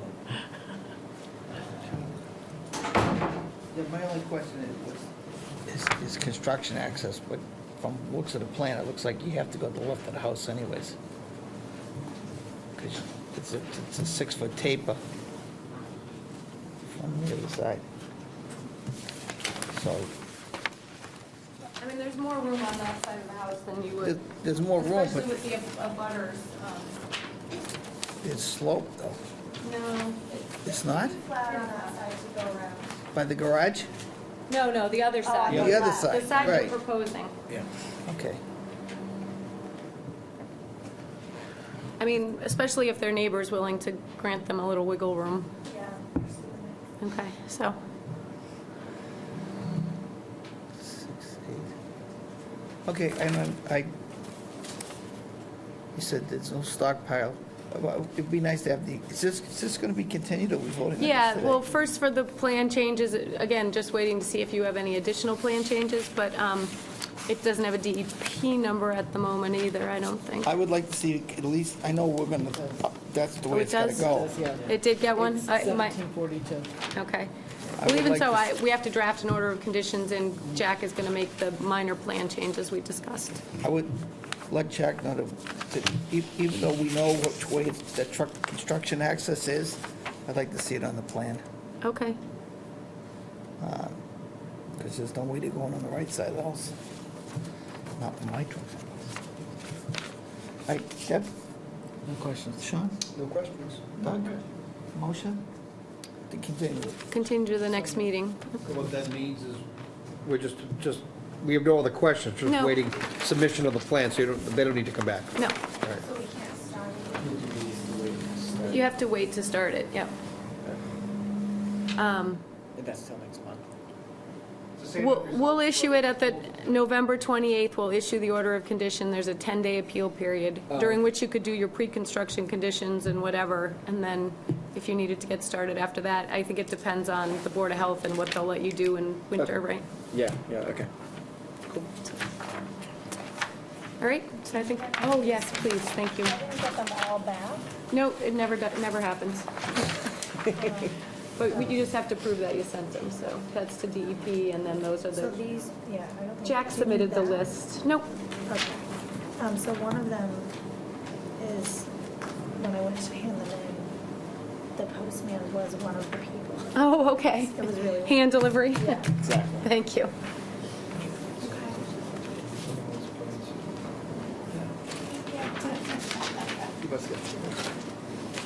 Thank you. Next one is 242-1604, request for 288 Sun Street, request to continue to 11/28. So moved. Do I have a second? Yep, second. Sorry. All those in favor say aye. Aye. Opposed, and that's unanimous. Next one is 242-1717, see request for 2198 Turnpike Street. That was one with the shed and the drums out back and all that. Yep. So everything's been removed, and we're good to issue a full and final. So moved. Second. All those in favor say aye. Aye. Aye. Opposed, and that's unanimous. Next one is 242-1692, modification request, and for 1210 Oscar Street. And I am going to recuse myself from this project and turn it over to Mr. Lynch as the chairman. I'll just sit here. Sit there. Wrestle.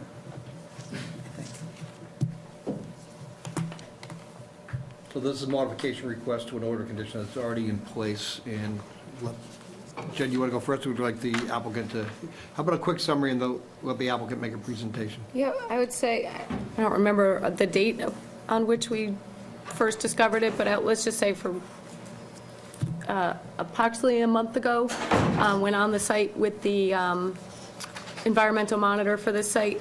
We were walking in what appeared to be sort of debris, crushed glass, and pieces of plastic and cork and drink straws. And so in speaking to the contractor on site, the construction management company, we discovered that they were using a crushed glass aggregate fill material.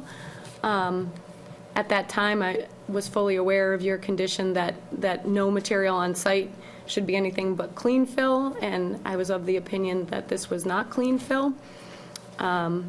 Since that time, we've received a lot of compaction reports and materials analysis related to both this crushed glass material as well as a concrete aggregate being used on site. And there's concern about, well, this was not the material that you permitted when you put in a condition requiring clean fill, and specifying that a lot of other things not be in the fill was my first concern. And then second, how that relates to the site, its development, and where the material is being used. So with that, you have a bunch of materials in front of you that have been provided by the applicant about the use of that material and about what that material is. And they're here to present that and answer any questions. This is a modification, not a violation notice. We discussed on how to bring it forward to the commission, and for discussion purposes, if the fill was to remain, we decided whether it ends up being a modification or an amendment or whatever you require, that this was the best way to put it in front of you to begin discussion of the project. I wouldn't say anything's off the table, but certainly it's a way to put it on the agenda in a way where the commission's making decisions about the material. I just want to be clear how it's before us. So it's their request of us, though we discovered it. We didn't issue a violation notice for them being in violation of the condition about the cleanliness of fill. We haven't done that yet. We did not issue any Okay, violations. got it. And why not? Again, it was just a way to start the discussion. They asked to have a discussion, and originally that discussion started with me and with the chair and vice chair. By the way, Al did submit an email that he wanted to be read into the record, but outside of that, So we'll read that. this wasn't a decision that the fill was a violation or was not a violation, was not something I was going to be the one to determine, I guess. Okay.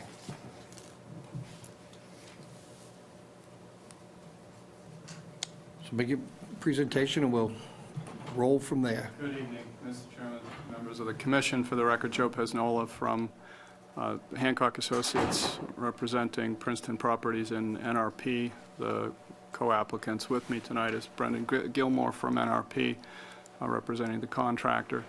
We're not necessarily seeking a modification. We'd like to clarify some things from your standpoint. The focus is on condition 73 of the order of conditions, which requires clean fill. We are using a material that's known as PGA, process glass aggregate.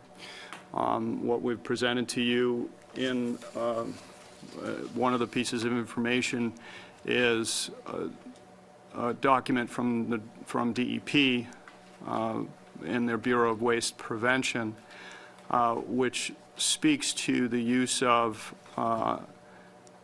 unrecyclable mixed colored glass, otherwise known as PGA, as an aggregate in fill material to replace stone or what have you. I think the thinking behind it is this type of glass aggregate, or this type of recycled glass, can't be used in normal glass recycling, so it's either on its way it's otherwise on its way to a landfill. And DEP looked at this and studied it and felt that it was an acceptable substitute for exactly what we're using it for. And in this document it says pursuant to 310 CMR 19, beneficial use of solid waste, PGA will not be considered a solid waste when used in the following applications, and when crushed into an appropriate size and used for subgrade in construction applications. So our contention is this is clean fill. This is not this is not solid waste. It's not something in it. It's not something that we feel would be a violation of condition 73. One of the issues that Jennifer saw and that kind of brought light to it was the existence of other material in this PGA that was not glass, and pieces of plastic, pieces of paper, and what have you. And the DEP document speaks to the allowance of the presence of other materials other than glass in it, as long as it's less than 5%. of the total volume of the material. We were assured by the supplier that it met that requirement, but we went one step further and had independent third-party test of some samples of the material and found that it met that requirement. So yes, there is other stuff in there, but again, that's all within the specifications that DEP outlines. And I think one of the other issues that occurs with these other materials is their lighter weight, whether it's the plastic material or the paper. And when it rains, that material tends to kind of float to the surface of the pile of the PGA. So it appears to be more visible or maybe in a higher concentration. But again, we had it tested and done. Now, understand that this is all being done under the oversight of a geotechnical engineer, Mr. Kevin Martin, and UTS, a third-party testing outfit that is on the site daily, looking at the material, looking at its placement, and looking at its compaction. And we've been sharing the compaction tests with the commission on a daily basis with regards to how that's happening. So we're not. It's being mixed with on-site material. It's being mixed with some recycled concrete and the PGA to come up with what the geotechnical engineer feels is an appropriate fill material. So I think there's kind of three concerns that are out there. Number one is the environmental issue. Is it clean? And we submit through the DEP document that it is considered clean fill from an environmental standpoint. The second would be its structural integrity, and the geotechnical engineer has submitted letters to that effect, and all of the compaction testing that it is proper construction, proper structural fill. And I think the last issue was its use in and around any of the drainage facilities, any of the infiltration facilities. From the standpoint of the PGA, there's no question. It's a uniform aggregate. It has to pass a 3/8 sieve. It's very porous and would have no impact on the permeability of the fill material. It would actually increase the permeability. There was a question as to the use of the recycled concrete and its permeability. So UTS did some permeability tests on that material and found it to be very, very permeable. They got a perk rate of 2 minutes an inch, which is akin to the perk rate of sand. So we have presented a letter from Kevin Martin, the geotechnical engineer, with those results and his professional opinion that it has it will have no impact on the drainage facilities. Jennifer asked, what was their specifications on the approved plans with regards to fill around these systems, and essentially the specification was to the at the direction of and with the approval of the site engineer. So I am the engineer of record. I was here before this commission and all the approval process. I'm intimately involved in the construction process with regards to inspections and so forth. I do rely upon Kevin Martin and his outfit for the geotechnical pieces of that, but it's still, at the end of the day, it's me that has to certify to this commission and to the financiers that everything is right and ready, that it's going to work, that it's clean, and all of that. So with all of that said, we submit to you that that really there isn't any action that we feel is needed by the commission, and that we can proceed. Now, we have, because of the questions and so forth, we have ceased the use of the PGA on site at this time. But we still are using the recycled concrete material as an additive, and that it works very well, especially given the wet weather that we had this fall, to try to stabilize the areas. If you've been out to the site, or you recall from the original approval process, we essentially built the retaining wall around the perimeter, the lower half of the perimeter of the site, as a dam, as an extra stopgap to protect the wetlands, which are all down gradient of there. And it's working fantastically from the standpoint of protecting the wetlands, but what it is doing is it's holding a lot of water on site. So this material helps in that. We have had some issues with finalizing a dewatering plan, but I think we have worked all that out with Jennifer and have that rolling right now, and it's by all accounts, it's working well. Greg Hockmith is the environmental monitor that's been assigned to the project and is reporting to the commission, and by all accounts, everything's working from that standpoint. I guess the last piece is just some erosion that was occurring near the entrance yesterday and day before, and Brendan can speak to that, but they're working on stabilizing that and putting some matting down and getting that under control. And there is, I think there's some PGA in that hillside, but they're getting that. It has been stabilized, and they'll continue to work on that. Back at the table, but he is recusing, he won't participate, he's just listening, won't participate in the discussion. Deb, questions? Not at this time. John? How much PGA is now on site? I'm going to say there's probably about 1,000 tons of material.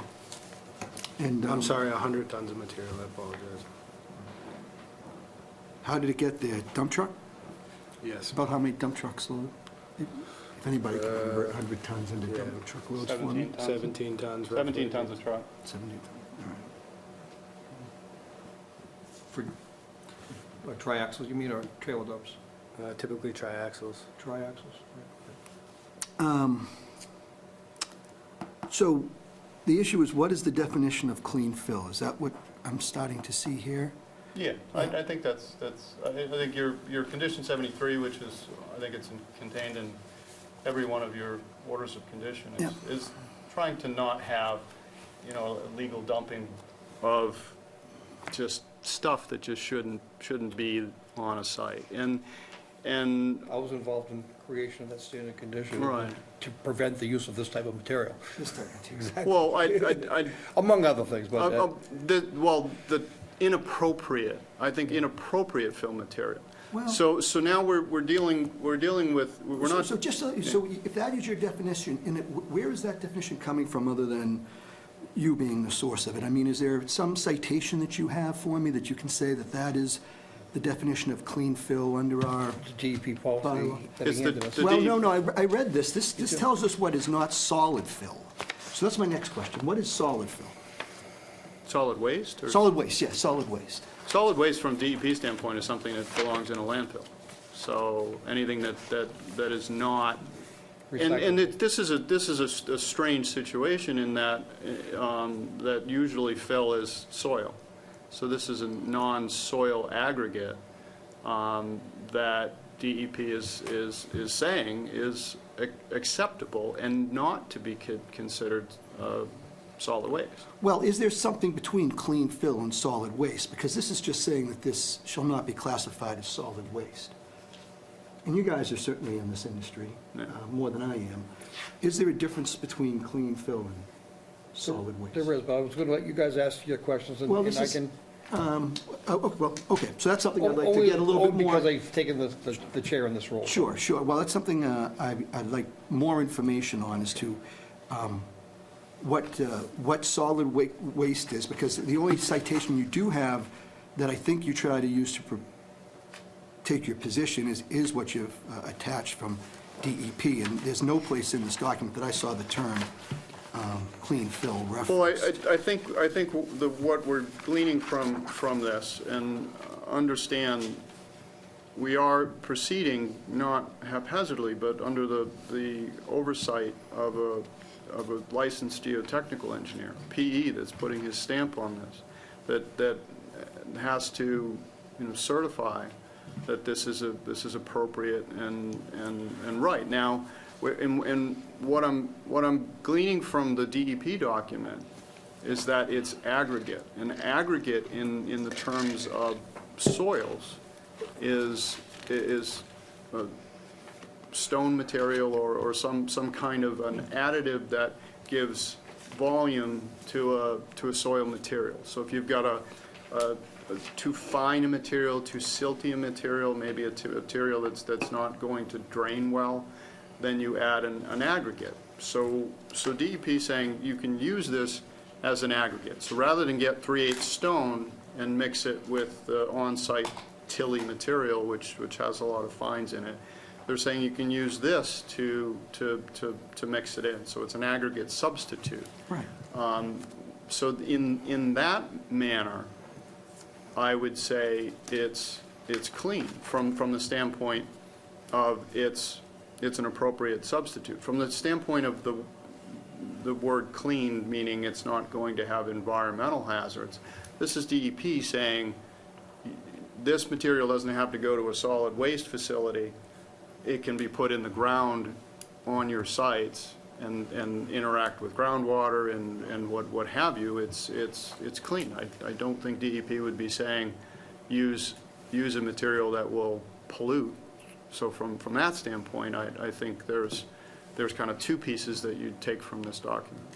Well, another way to maybe look at it is they don't identify clean fill in here. They do talk about solid waste, and it does indicate that this can be used. But that is different than what's written in the orders of condition. So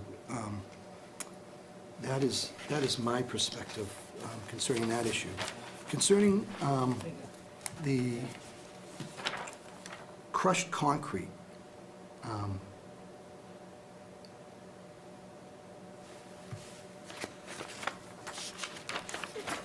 that's not allowed in our order of conditions, correct? It is still the same thing. It is the issue of clean fill versus crushed concrete, correct? Again, I haven't had the experience of this material being used on other construction sites. So this is the first time, this has been brought up in a site that I've worked on in the 10 years I've been here. That said, I was less aware until we started receiving all of the UTS reports and the soil analysis and all that. I was only aware that it had been mixed into the PGA material initially. So only when we started receiving all these reports did I realize then that was still being used beyond, and then that became a question. Again, I've tried to familiarize myself with the materials and how they perform. From a geotechnical standpoint, I wouldn't question that it's providing, compaction and is appropriate to possibly be used under structures with the concrete aggregate. In speaking with Lisa Eggleston today, who did the stormwater review for the project, she said it's a common fill material in roadway beds, and that's the use that she had seen and knew of it for. So again, I'm just not familiar. So as far as it being, we do sort of spell out brick and other, things that probably might be able to be used as aggregate in our conditions specifically. We don't call out concrete specifically, so. And that's only being used below the infiltration systems, is that correct? No, that No, they're it's being used site-wide. being used throughout.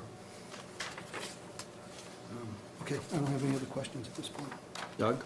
I don't have questions at this time.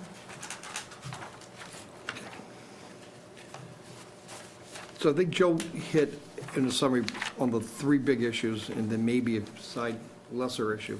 But I think it really comes right down to what does our condition say, and what do we think it means? How does it affect the infiltration system functionality and the analysis that supported that functionality? And then lastly, you know, what is acceptable with regards to the cleanliness of the material?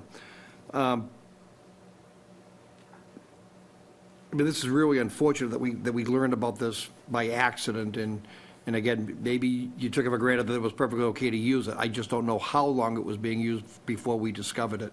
You know, we know it's been about a month that we've been aware of it, but I don't know, maybe it's from the get-go, as soon as you broke ground and started filling the material in. What I gleaned from the DEP policy that you have out there from Bureau of Waste Prevention, I understand how waste prevention works, I'm in the industry. Their pressure is to minimize their waste stream going to landfills. Part of that is diversion to recycling plants, and part of recycling plants is a residual product, residue they call it, residue product that doesn't fit the mold. Typically, it's going to revert right back to the landfill. So they've been long, from the solid waste perspective, looking to find ways to dispose of that in a non-solid waste fashion. In various markets spun out of that, and this being one of them. But the policy we have here is that it's the glass product as a glass product, crushed and processed to 3/8 inch, but it's homogenized with other materials, with material on site, with crushed concrete. The material is supposed to pass a 3/8 inch sieve in order for prior to being used for it to be considered this material. But when it's mixed with crushed concrete, it no longer meets the definition. It becomes another solid waste. So you've kind of created a product that isn't what the policy supports in the pure sense. You've created this new product, this hybrid material recycled diversion of glass product, straws and napkins and other stuff that's within the 5% threshold, which does violate condition 73. It also takes a crushed concrete and all the fines that go along with that, pieces that are big and pieces that are small. And there are also residue materials that come out of that, cables and wires and electrical boxes and conduit that gets buried within the concrete and rebar that's sometimes is screened up, but some of it gets through. So it's not a clean product. It in itself has a residue product. But now you're blending the two together, and you come up with a product that is not fitting any definition other than the definition that it's not clean fill under condition 73. That's a fact. So what we do have then is, so regardless of condition 73, so how does it function? And I don't know how it's functioning because there's no quality control on it other than a random grab sample that UTS does, a compaction test. I think there's no doubt outside of the 100-foot buffer zone areas, and certainly outside of any stormwater management system that's outside of the 100 buffer zone area. So those other parts of the site, under buildings, under driveways, under parking lots, that's not a stormwater system, and that is not a buffer zone. It's probably a decent material to use there, and it meets all those requirements for compaction and structural capability and geotechnical capability. What we don't have is any empirical data or any testing data or any quality control that it's an adequate product, that the fines out of this crushed concrete don't over time work their way down underneath infiltrating systems and plasticize and cement the infiltrating medium beneath it, and therefore compromise the functionality of the stormwater system. There's zero quality control that we've seen, and if there is, you haven't presented it to us. And I'm not sure you can, because there is no quality control. You're blending this on as you see fit, and you're not doing a very rigorous sampling protocol and testing protocol and placement protocol, and then testing after it's placed. It just, we don't have it. So I think you've got a problem. I really think you've got a violation to condition 73, and anywhere it's within the 100-foot buffer zone area, which is our jurisdiction, and any stormwater management area outside of the 100 buffer zone area, which we've wrested control over because of its connection back to a hydraulic system, this material is unacceptable, it needs to come out.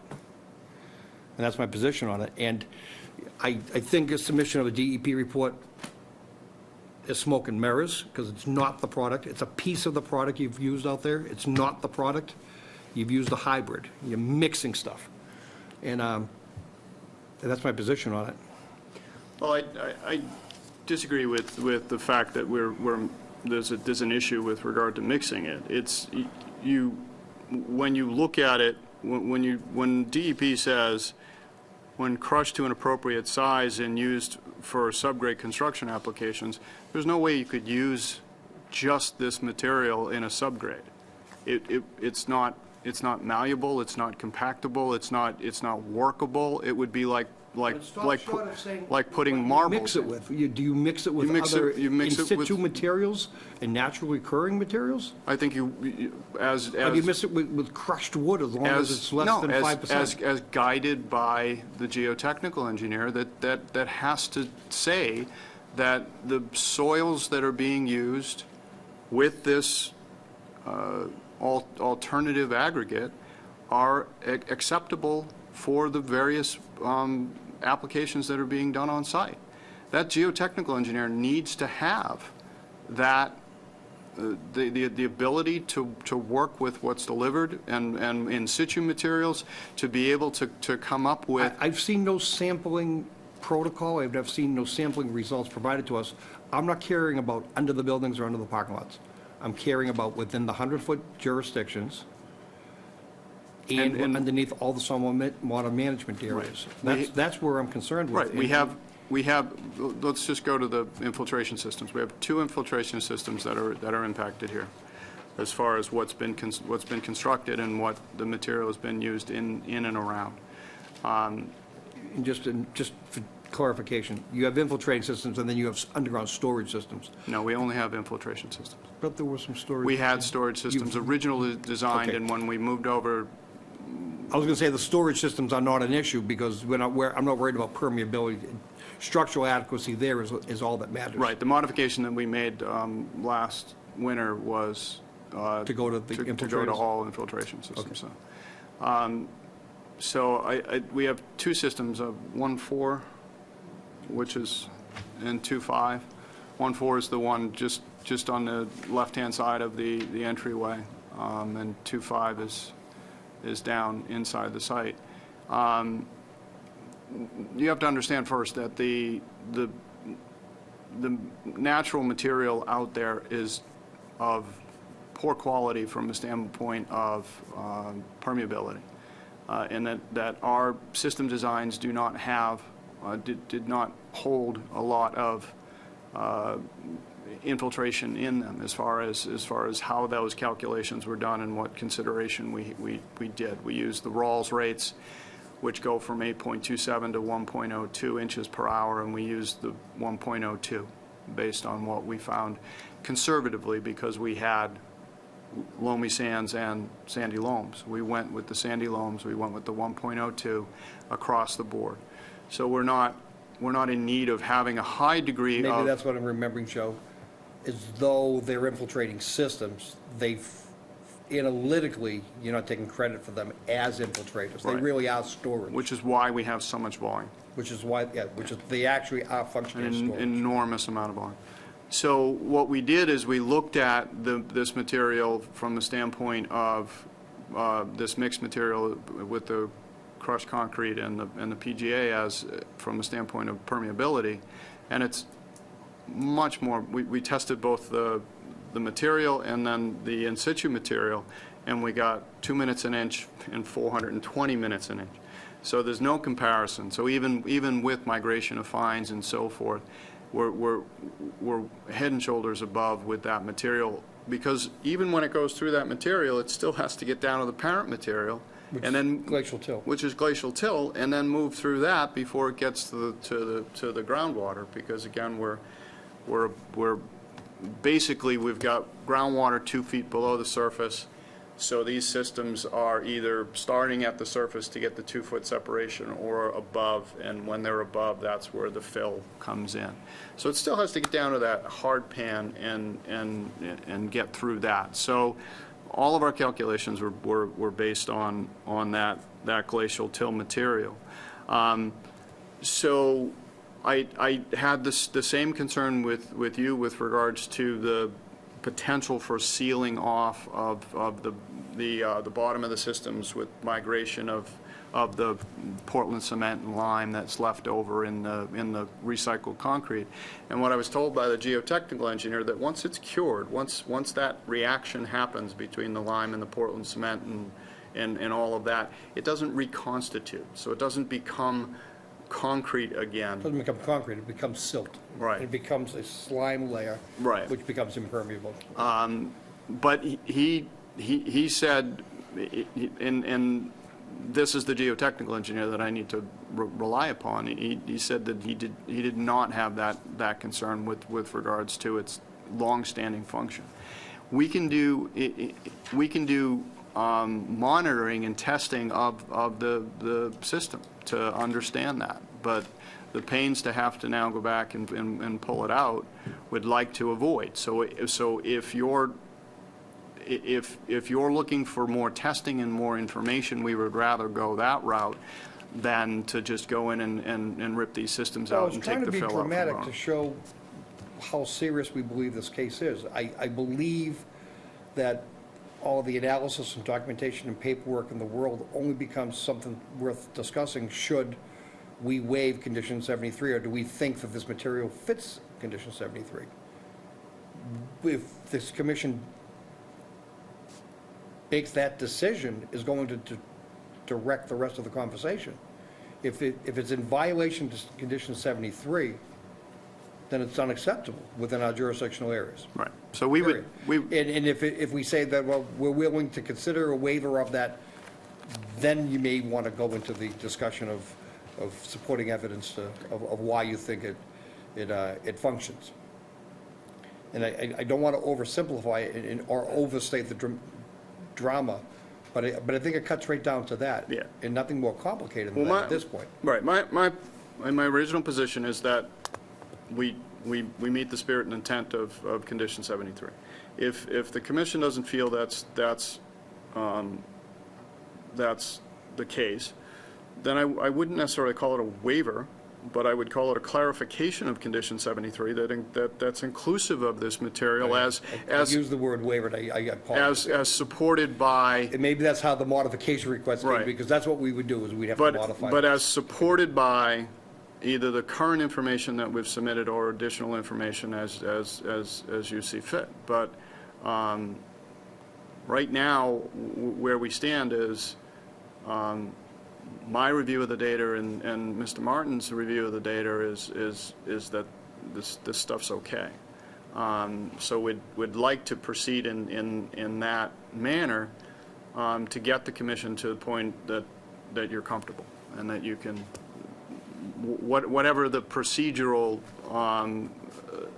approval needs to be, we can work that out. At the end of the day, you all need to be comfortable that this material is not going to harm the environment, that it's not going to adversely impact the functionality of the systems.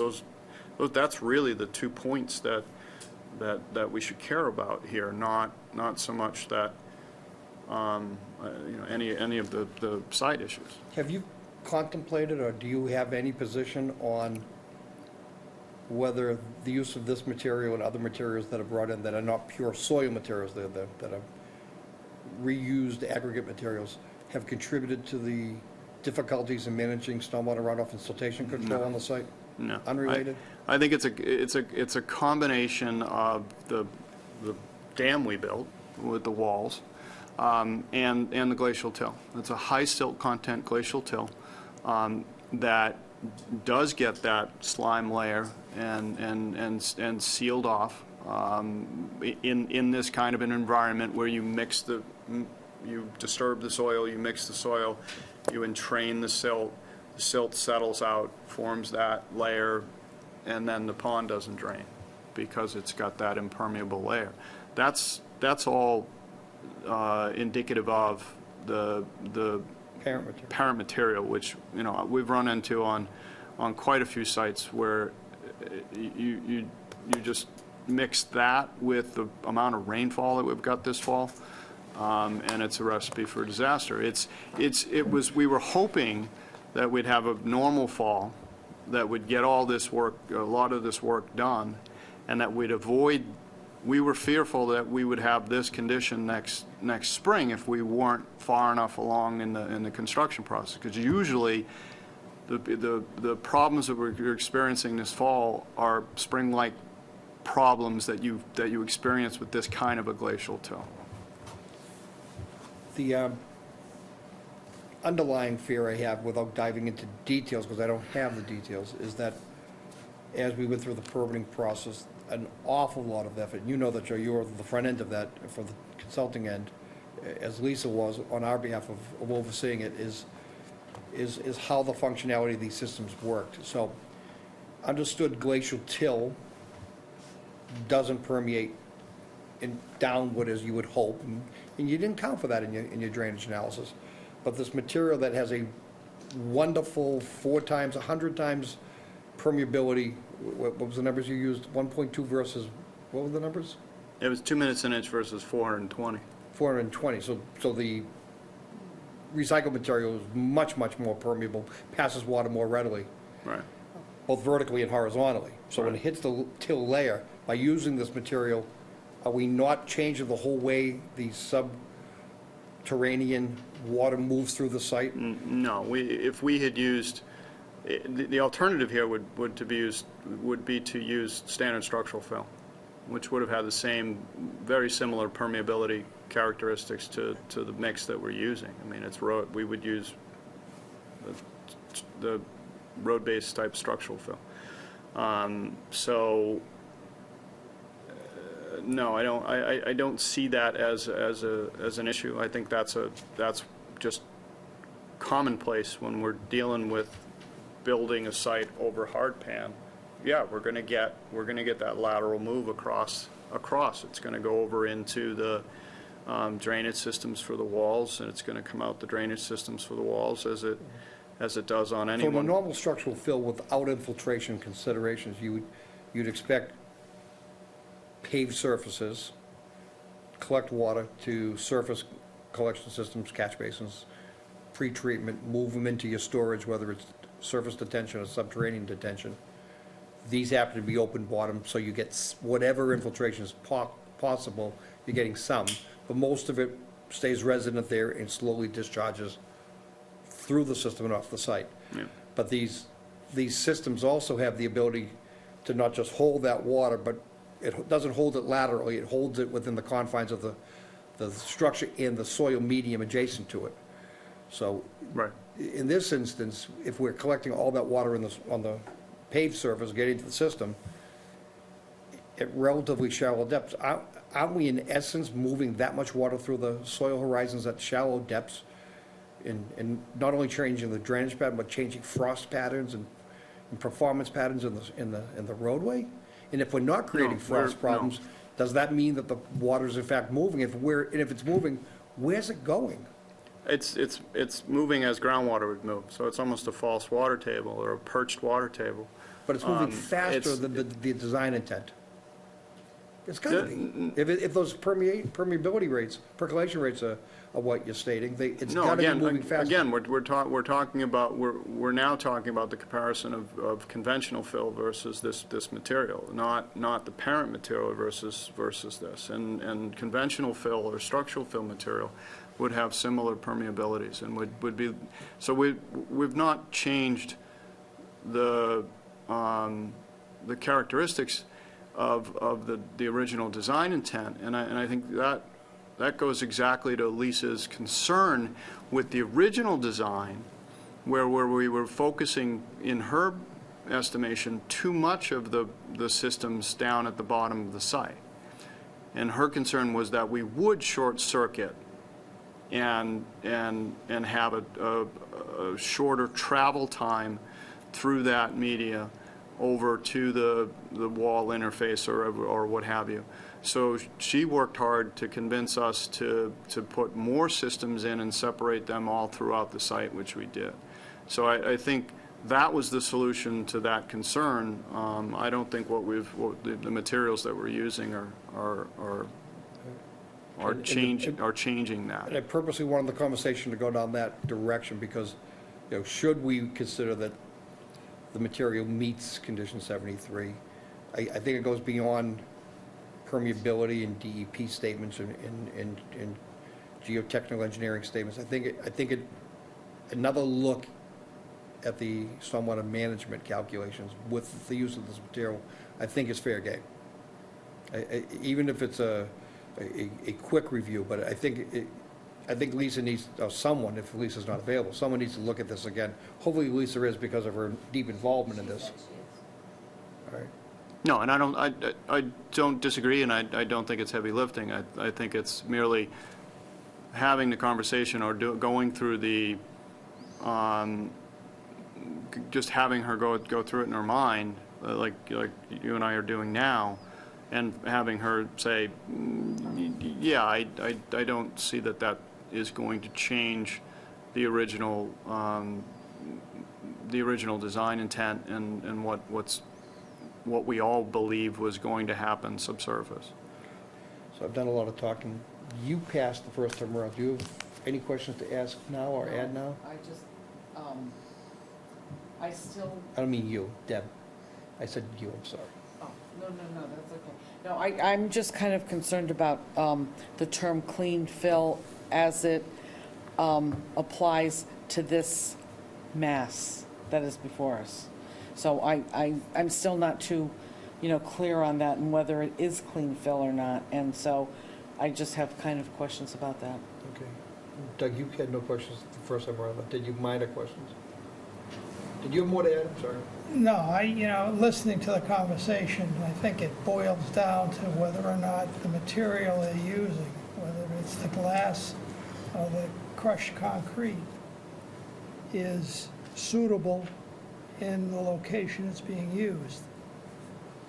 It seems from a permeability standpoint, it's more permeable than the existing soil, which is the glacial till.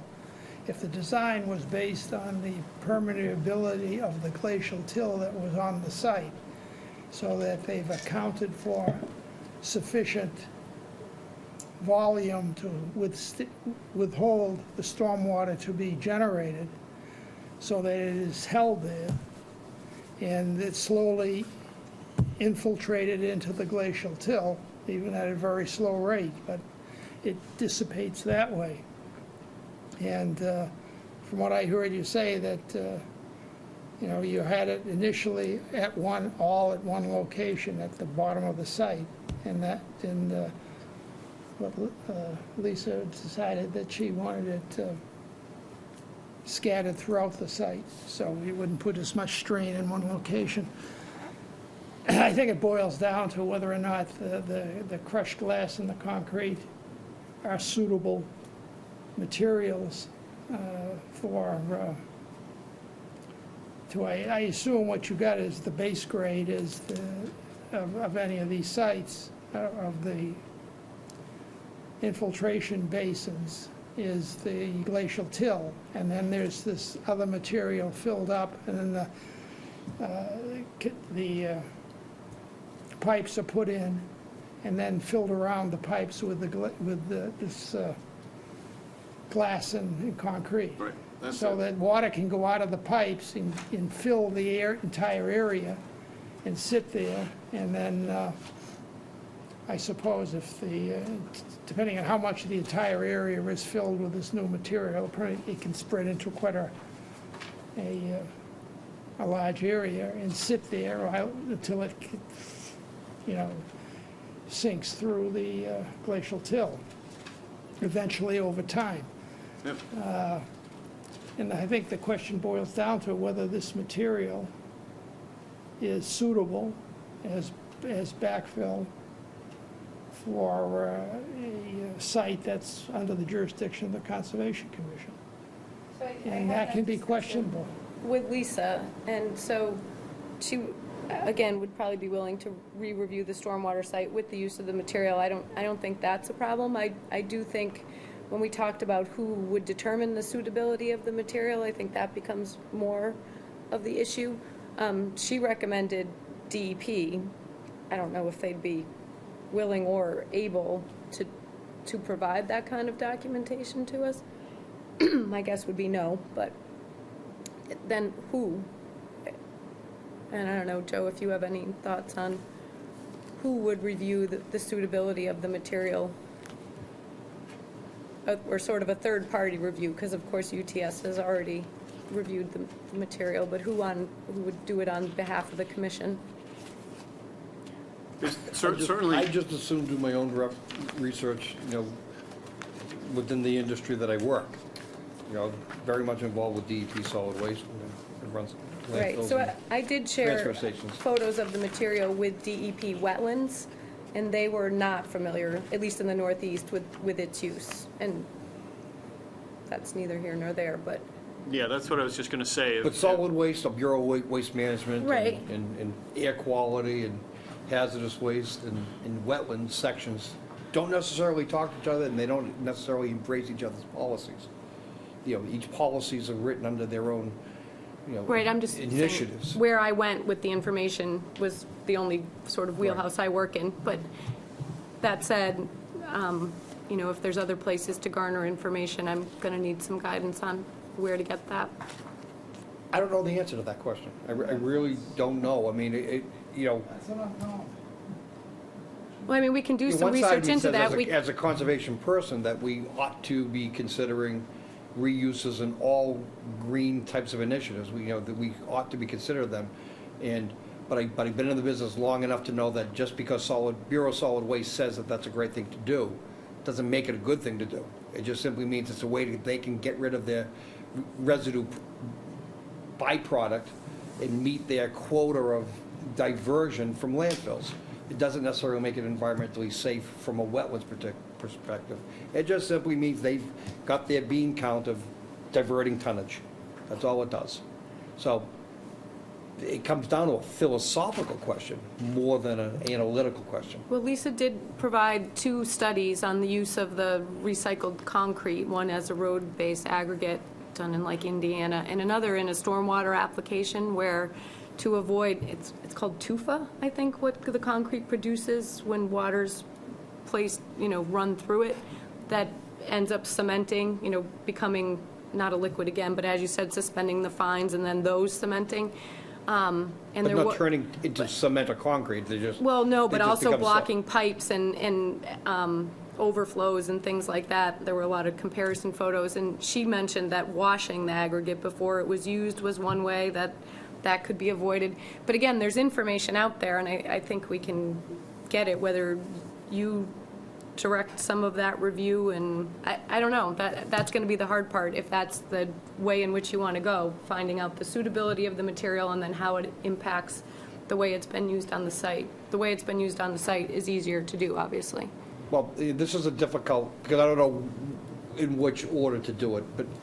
Oh, I think it's we can- suitability we first, can- and you know, then... we can either dig our heels in based on our gut instinct and our philosophical beliefs of what we think Condition 73 in this instance means, and that's the end of it, potentially, or if we think there's any value in the, why should we be concerned about their analytical dollars? If they want to provide more analysis and more backup and just hold this question in abeyance, but what we have is a looming winter season and a fully active construction site.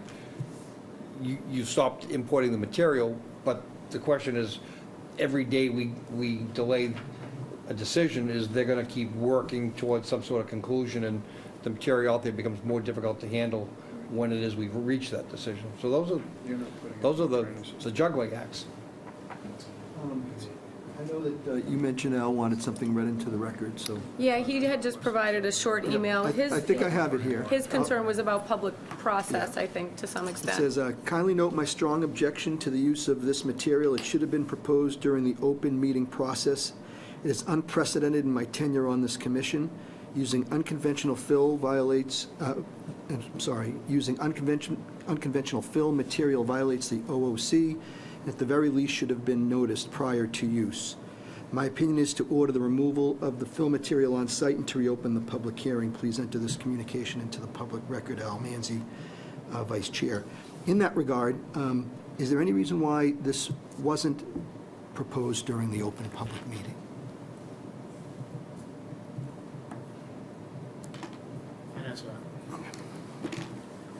All boils down to money. I'm sure this material costs less than conventional material. Well, I understand that's why it's being used. The question was, why wasn't it brought up during?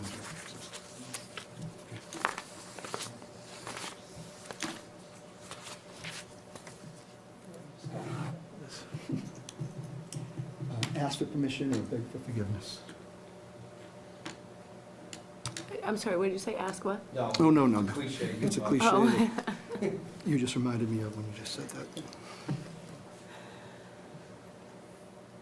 So, at a minimum, I mean, I'm happy to engage. I'm not directing where this should go. Right. I think that we should either rule on condition 73, whether it's acceptable or not, or hold that question hold that answer in abeyance and allow more information to come in. I think it's the juncture we're at. I sense it's the feeling of the board that what they have done in the field is not in compliance with that condition, with our sense of what that condition means. I agree with that. I do too, and apparently Al does. And then the question results in, there's part of the site's already been constructed using this material. And if, you rip everything out and rebuild it,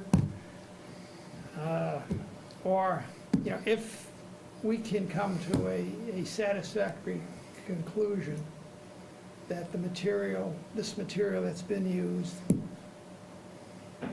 is suitable for its use where it's used, and doesn't create an environmental hazard that we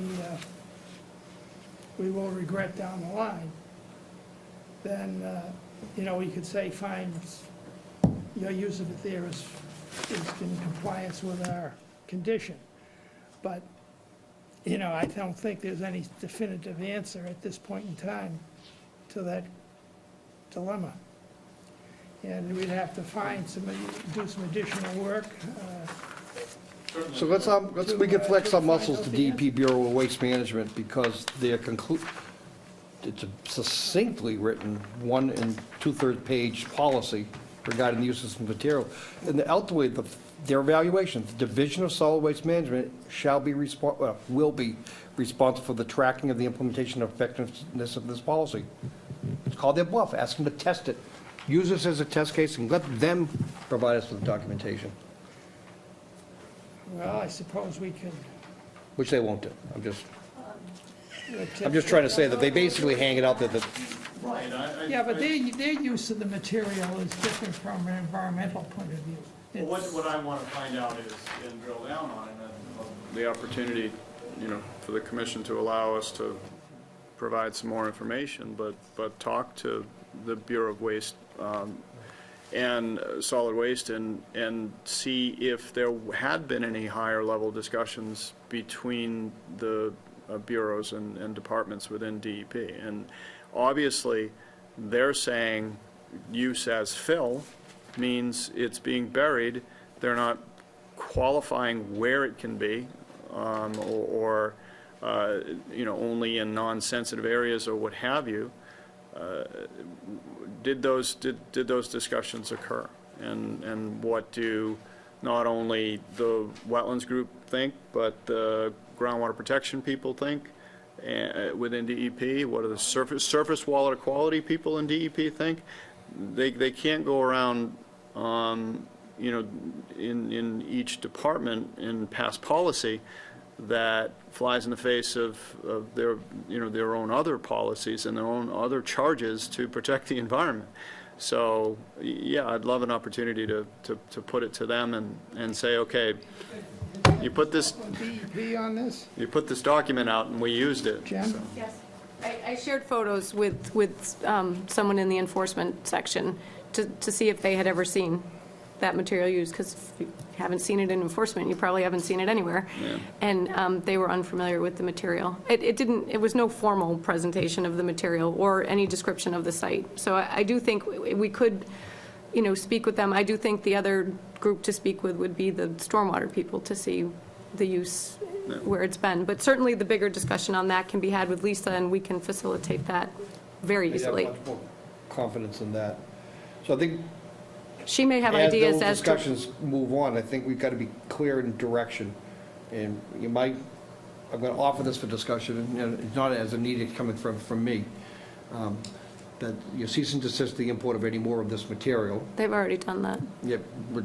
Oh, formalize, Memorialize that. That as construction progresses moving forward until we reach a conclusion here, that conventional materials, soil aggregate materials be used, in that we lay out a very specific timetable that we expect this to move forward. I don't want this to languish, and let construction get up to the point that it's over and the problem just goes away.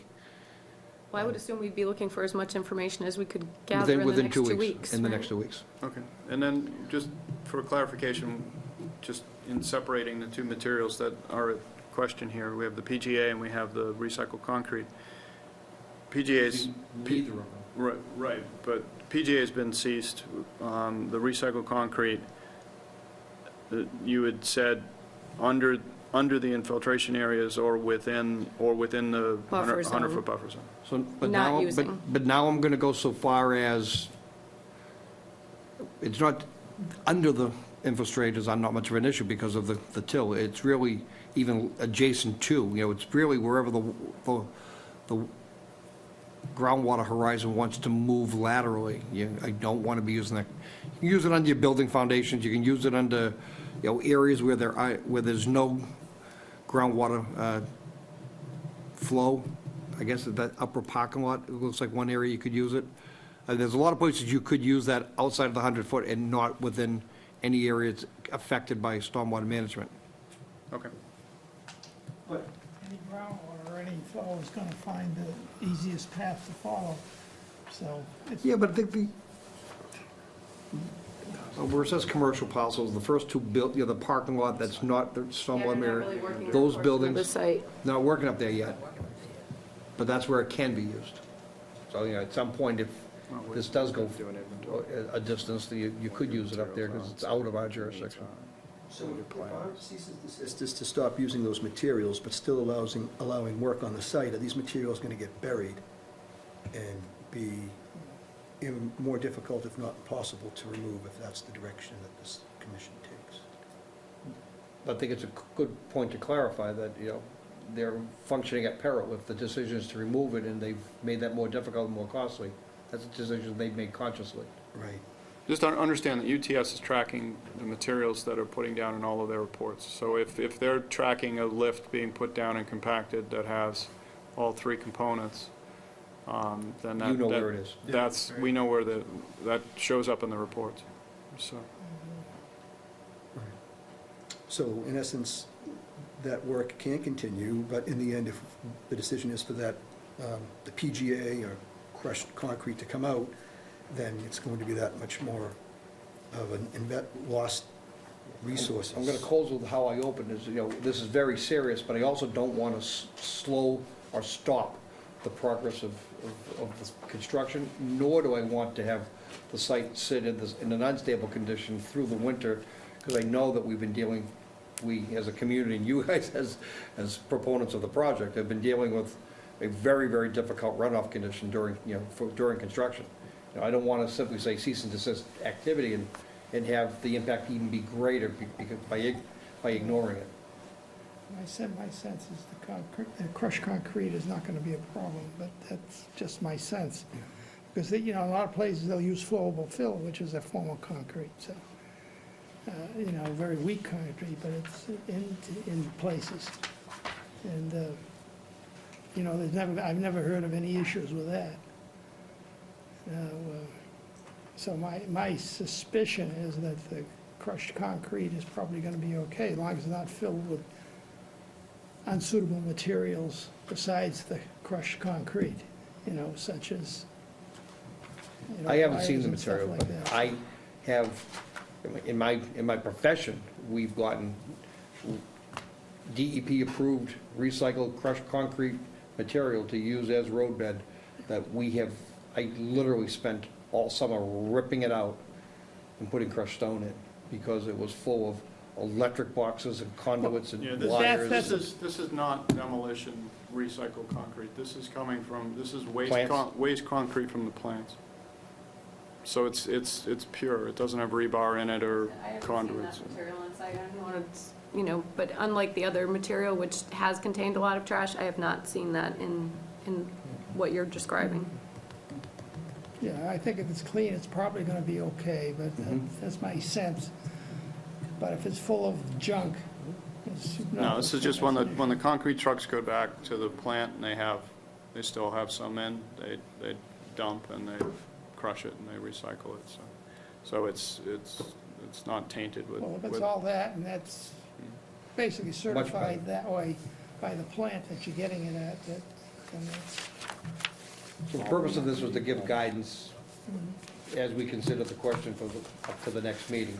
And that is, when we're saying no use of the crushed glass material, are we saying the use of this crushed concrete material As long as it's regardless of clean where it's stuff, used, or? okay. Well, I think in the infiltration, we want to probably wait until you talk to Lisa and In those allay her in those concerns. zones, Yeah. Yeah, in the infiltration areas.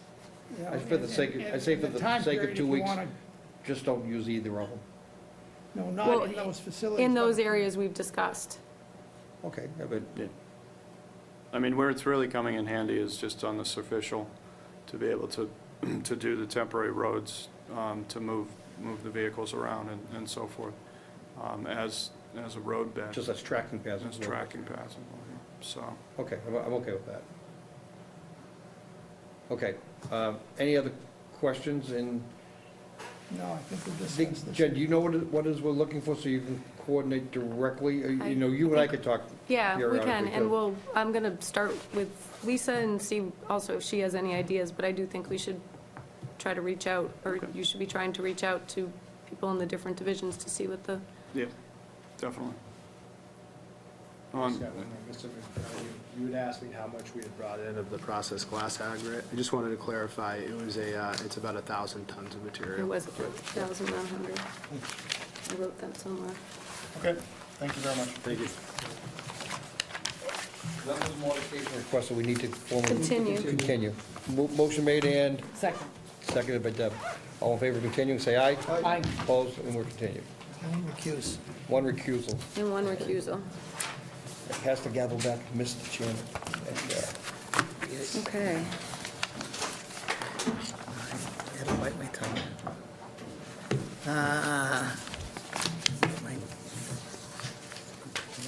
Agenda here. Okay, next one is 43 Scott Circle, request to continue to 11/28. So moved. All those in favor say aye. Aye. Opposed, and that's unanimous. Next one is enforcement order 350 Forest Street. I don't believe they're here. They've ignored my first two enforcement letters. The first was to require them to take fill out of a wetland that is town-owned behind their property. It's the wetland that comes off the sugarcane development. They did not, to my knowledge, remove the material, and the next time I was by the site, a neighbor had brought me to the site, but the next time I was by the site, they were constructing a stone wall in the buffer zone down the sideline of the property with that abutter. So I issued a formal enforcement order requiring them to still remove the material, restore the 25-foot no disturb zone, which they've cleared all the way down to the wetland, and to, after the fact, permit. So I'm assuming, I think you're from 810 Salem, right? So, yeah, so no one's here, so I would suggest that we issue formal enforcement with fines commencing today.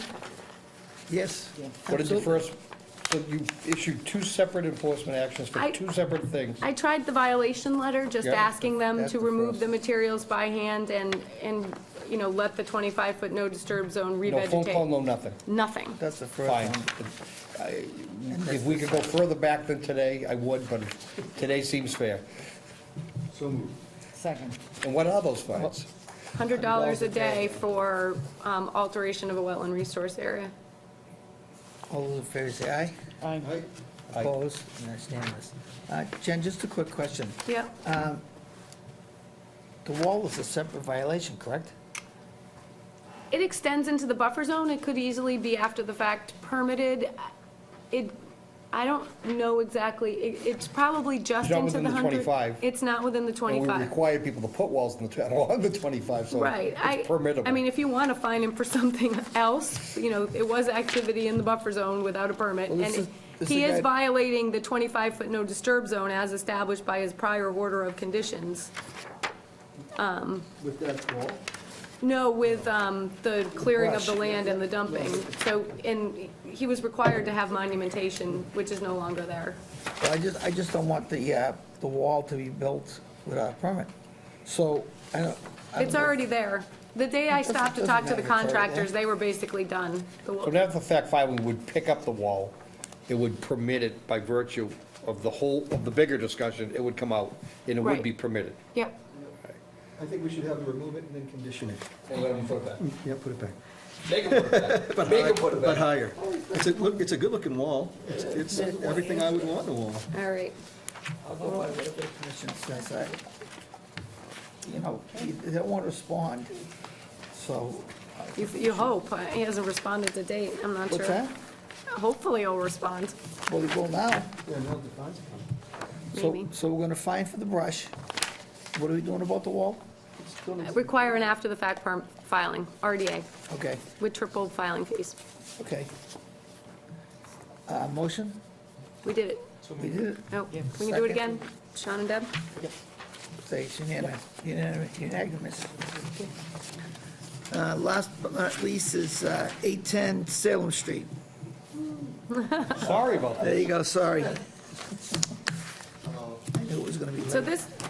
this was we've been communicating a lot, and we've kind of lapsed in communication. You can present photos, but this was the fence. About 2 years ago, we required, these new homeowners moved in, and there was a dilapidated fence that you had required at the 100-foot riverfront boundary on the site. So they contracted to try to get something put back, and some things fell through. I think you dealt with some people who were not responsive. So they decided to undertake it themselves, and it moved rather slowly, and then we had some non-communication. But at this point, they're here, and I think this can be resolved rather easily. The last photograph is of my dog watching me build the loose fieldstone wall. He does not look interested. He does not. He's not helping. He is not going to help. No, he was cold, so I put him in my car, and he just kind of hung out. Cute. Hi, my name is Ron Cravette. Thank you for seeing me here tonight. So we moved in, my wife and I moved in to the house 2 years ago after we got married, and there was a post and rail fence that had, well, it must have been there for many years, and it was pretty much kind of falling down, and I actually took it out. I didn't realize it needed to be maintained. And then we received a letter stating that we needed to put up a demarcation of fence. And then it was agreed that we could do a loose fieldstone wall. And we could not find a contractor that would do loose fieldstone wall. So all the bids that came back for a solid concrete type of wall were in the $40,000 range, $30,000, $50,000, which we could not afford. And I thought, how hard could it be? So it was harder than I thought, but we found a place that sells rocks in Salem, New Hampshire, excuse me, and ordered initially 5 pallets of rocks, 3,000 pounds a pallet. I needed another 2, so 21,000 pounds, 7 pallets later, I finished it. And my dog watched, and my son put down about 3 rocks, and I did the rest.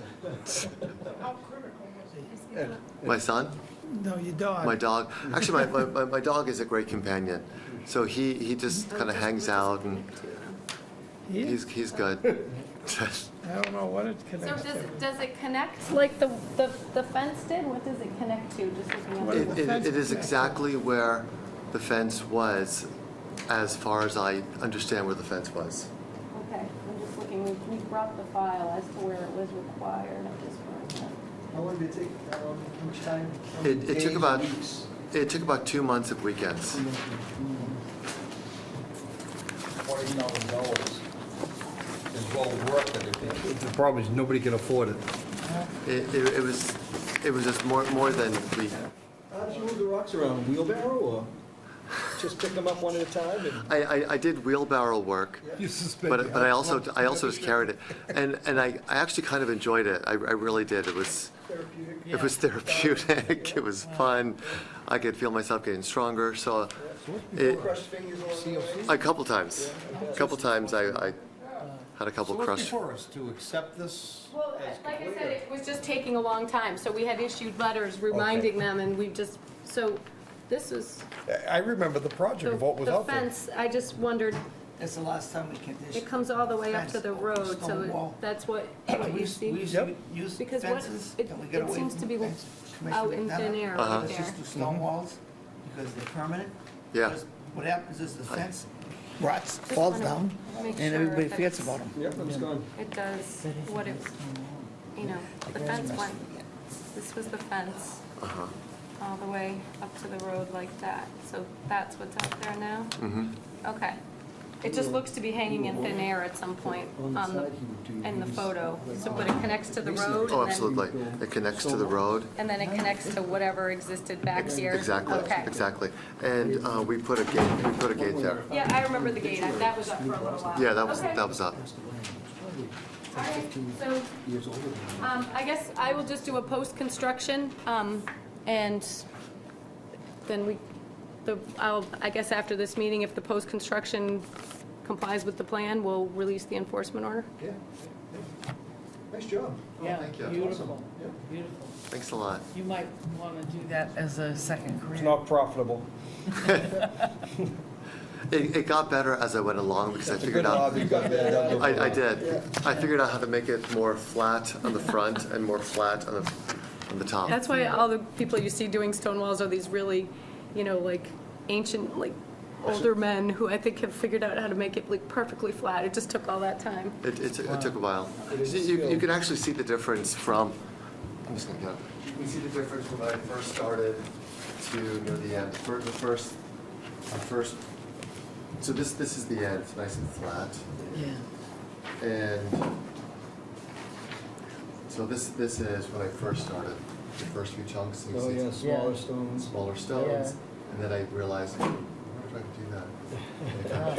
It's They got beautiful. flatter. Yeah, nice Really, job. really nice. It's- Really nice. Kudos to you. Wow. Yeah, Wow. yeah, I mean, I see them Beautiful. everywhere. Boundary walls. I go Yeah, I love them, to love them. Weir Hill all the time, Weir Hill, That's Uh-huh. that's And the type of wall we should require. rock walls everywhere. Yeah, Yeah, no, they're Yeah. awesome. They give a great look to the property. yeah, they do. Beautiful. Oh, thank you very much. Really, really nice. Cool. Okay. So we're good?